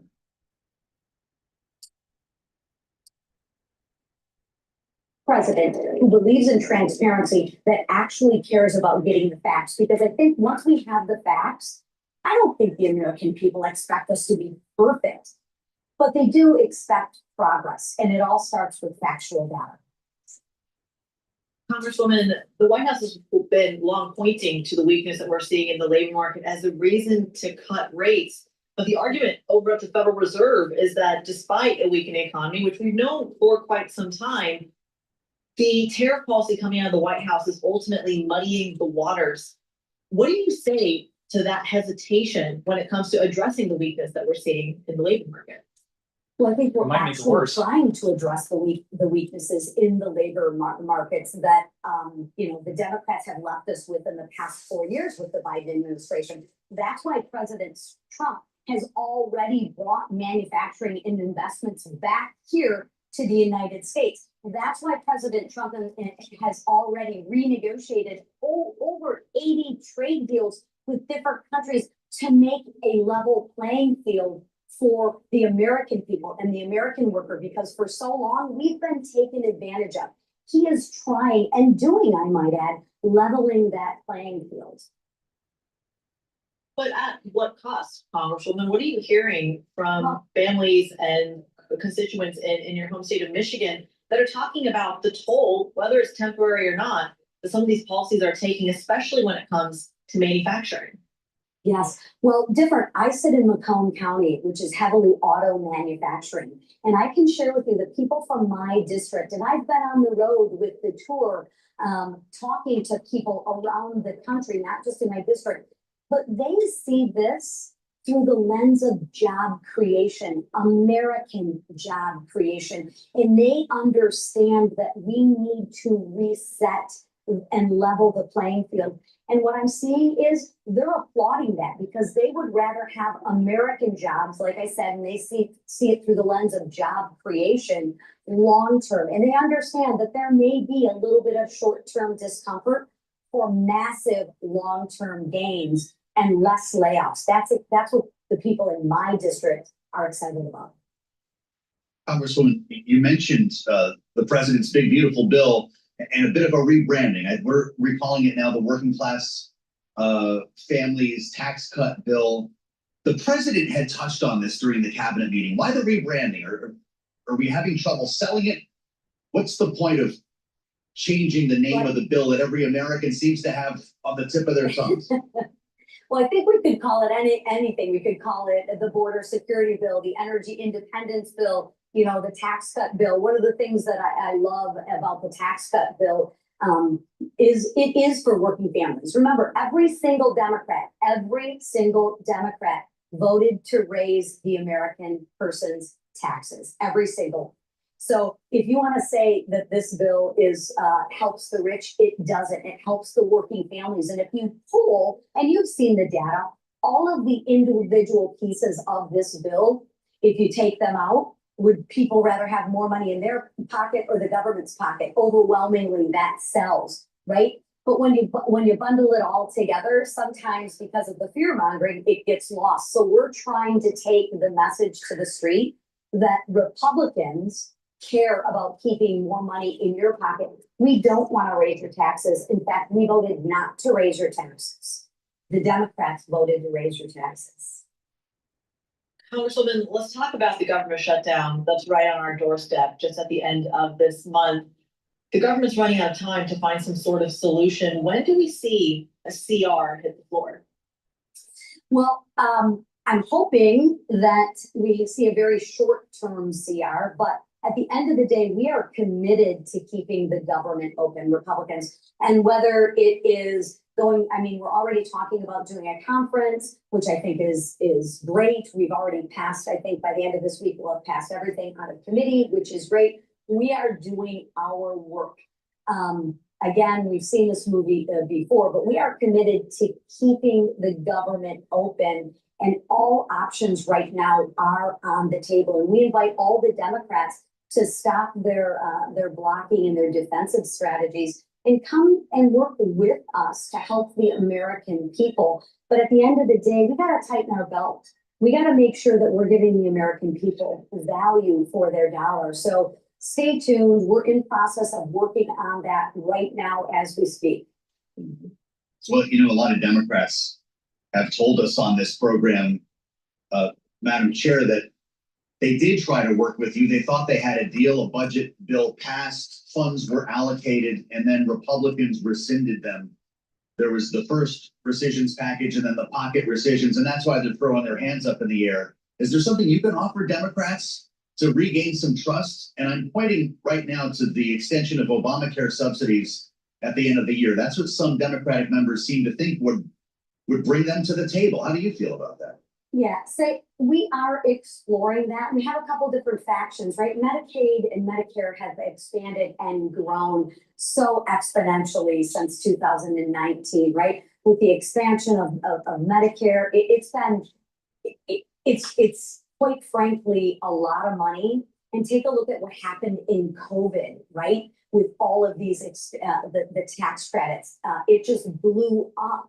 We've got to get a handle on both Medicaid and Medicare, because if we don't get a handle on it, eventually we're going to be forced to deal with it. And nobody, I think, wants that. I really and truly don't think anyone wants to deal with that. You're going to have to cut Medicare, Medicaid, and Social Security. And the only way to do this is based on, it's titrating it based on tranches of age. If you're already retired, you get your benefits. If you are going to be retiring in 5 years, then you get less benefits. Another 5 years on top of that, for that cohort group, even less benefits. And every 5 years away from retirement, you get less and less and less and less. Up to the point where the ones that are getting into the job market now, they don't get any Social Security or Medicare or Medicaid. Now, in terms of veterans or the ones that are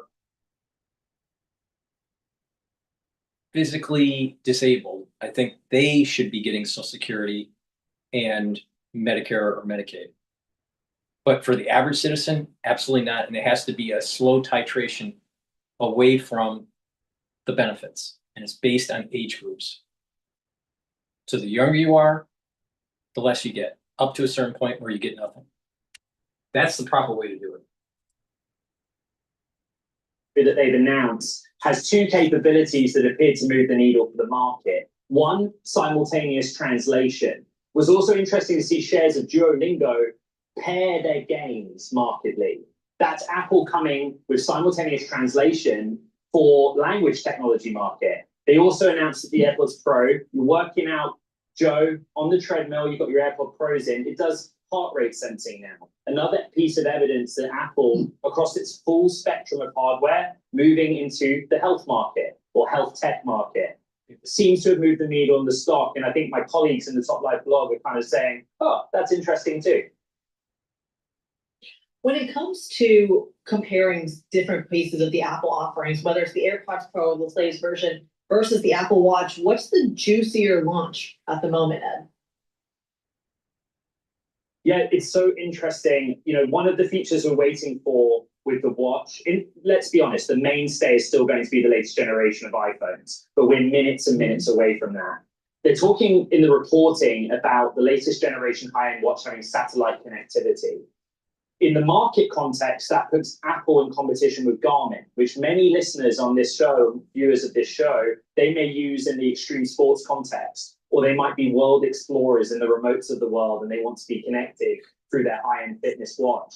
It's just more evidence that Apple is moving into very specific niches and expanding the capabilities of its hardware to move into those markets that it might not traditionally pay in at a higher price point. A lot of emphasis in the world of technology right now about a phone and a smartwatch's ability to communicate with a satellite outside of the cellular network. It opens up doors for a lot of markets. Yeah, we've got some headlines on the watch here. Series 11 with a more durable design. Ed, to your point, adding 5G, a 5G modem for cellular connectivity. This will be interesting to see what comes next. Ed Ludlow tells us that we'll have more on the phone moments away, so we'll be back with Ed only moments from now. I want to bring you back to Capitol Hill as well to continue our conversation that we were having over government funding and the news of the day, including this massive downward revision coming from the BLS. We just heard from the Republican chair of the House conference, the House Republican Conference, I should say. We now hear from the chair of the Democratic Congressional Campaign Committee. That's Congresswoman Susan DelBene, the Democrat from Washington, with us live from Capitol Hill. Congresswoman DelBene, welcome back. It's good to have you, as always, on Bloomberg TV and radio. Republicans are using this downward revision from the BLS today, a record revision, some 911,000 jobs we thought were there and are not, as essentially justification for Donald Trump to have fired the commissioner of the BLS. The chairwoman who was on with us before said she believes that it was politically motivated, intentionally manipulated. How are you looking at this?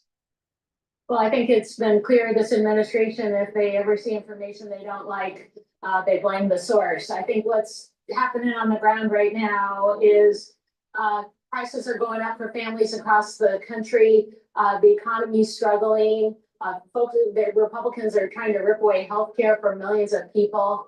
People are concerned on the ground about what this means for their future. Republicans promised to lower costs on day one.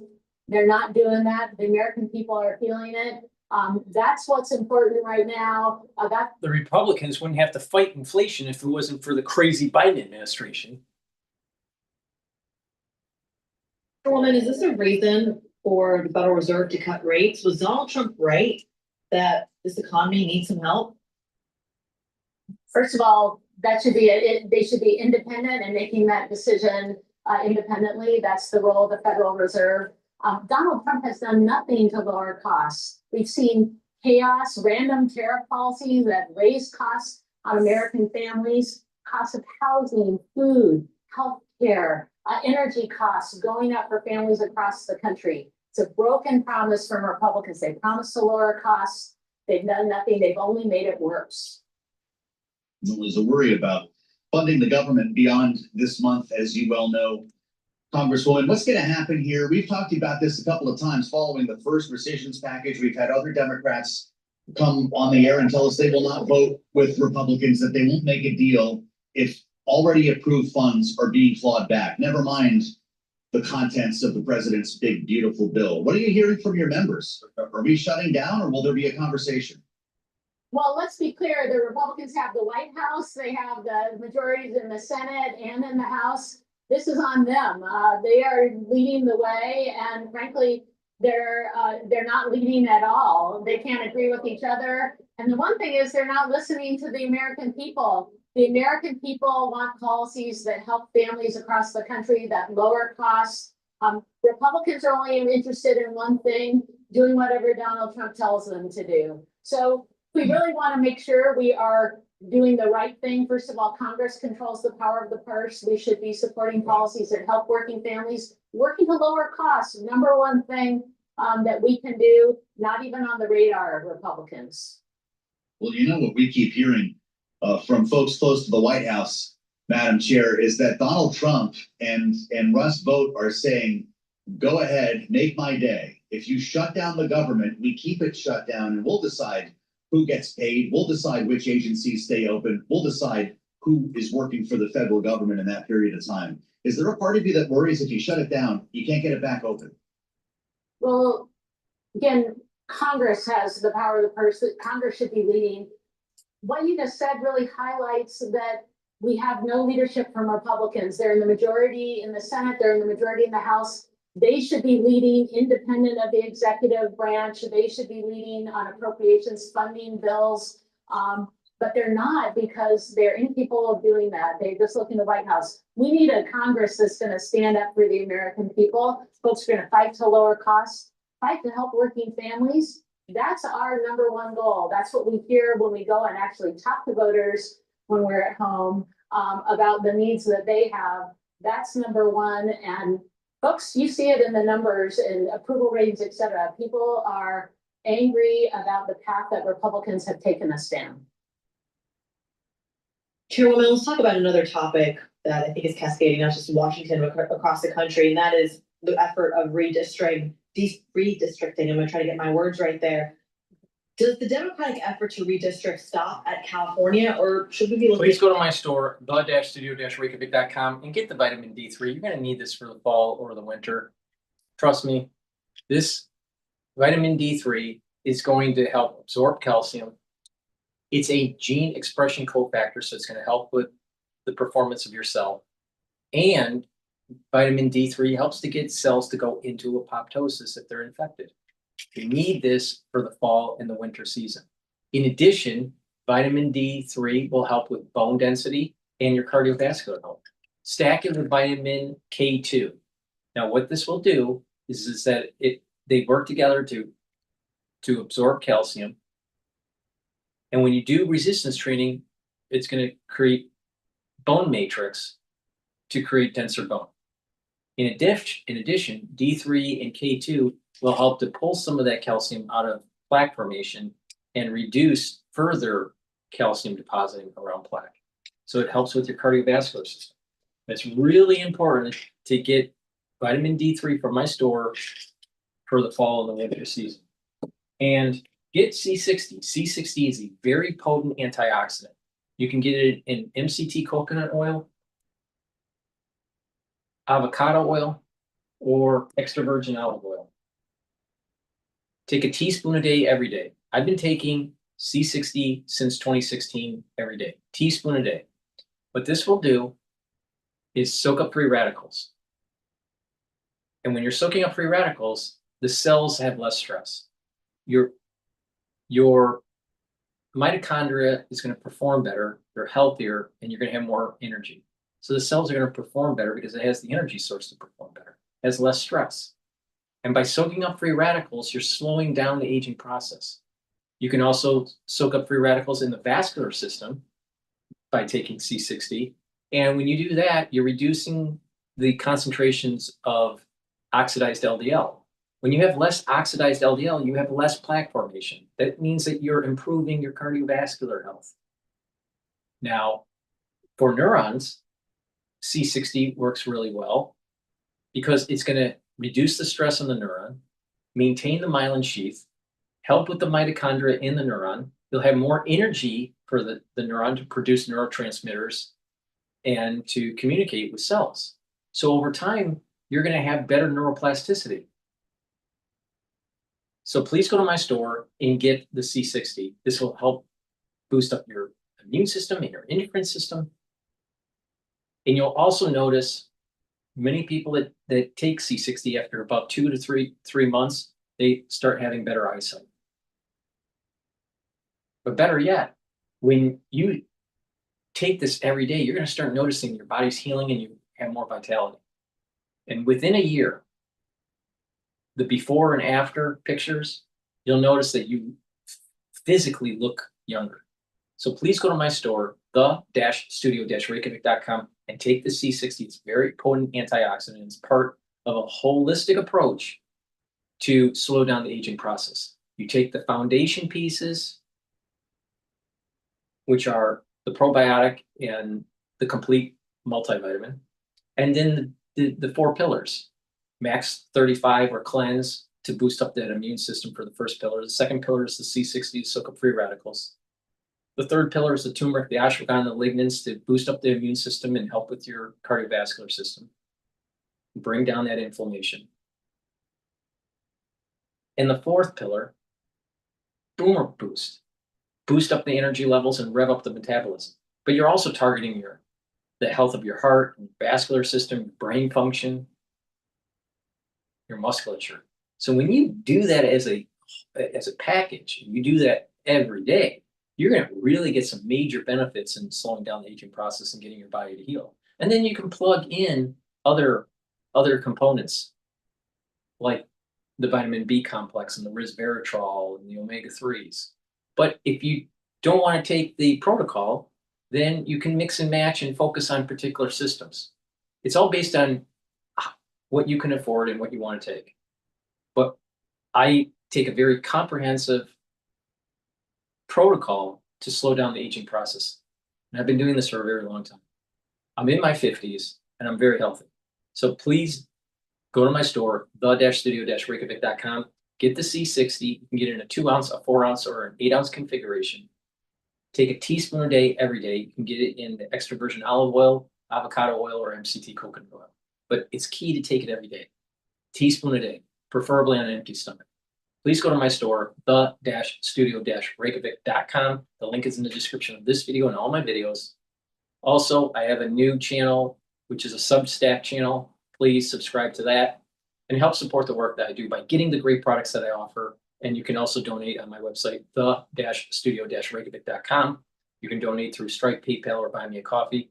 You can be a paid member to my Patreon channel or my Substack. Again, I do these videos for free to give you my perspective on the news.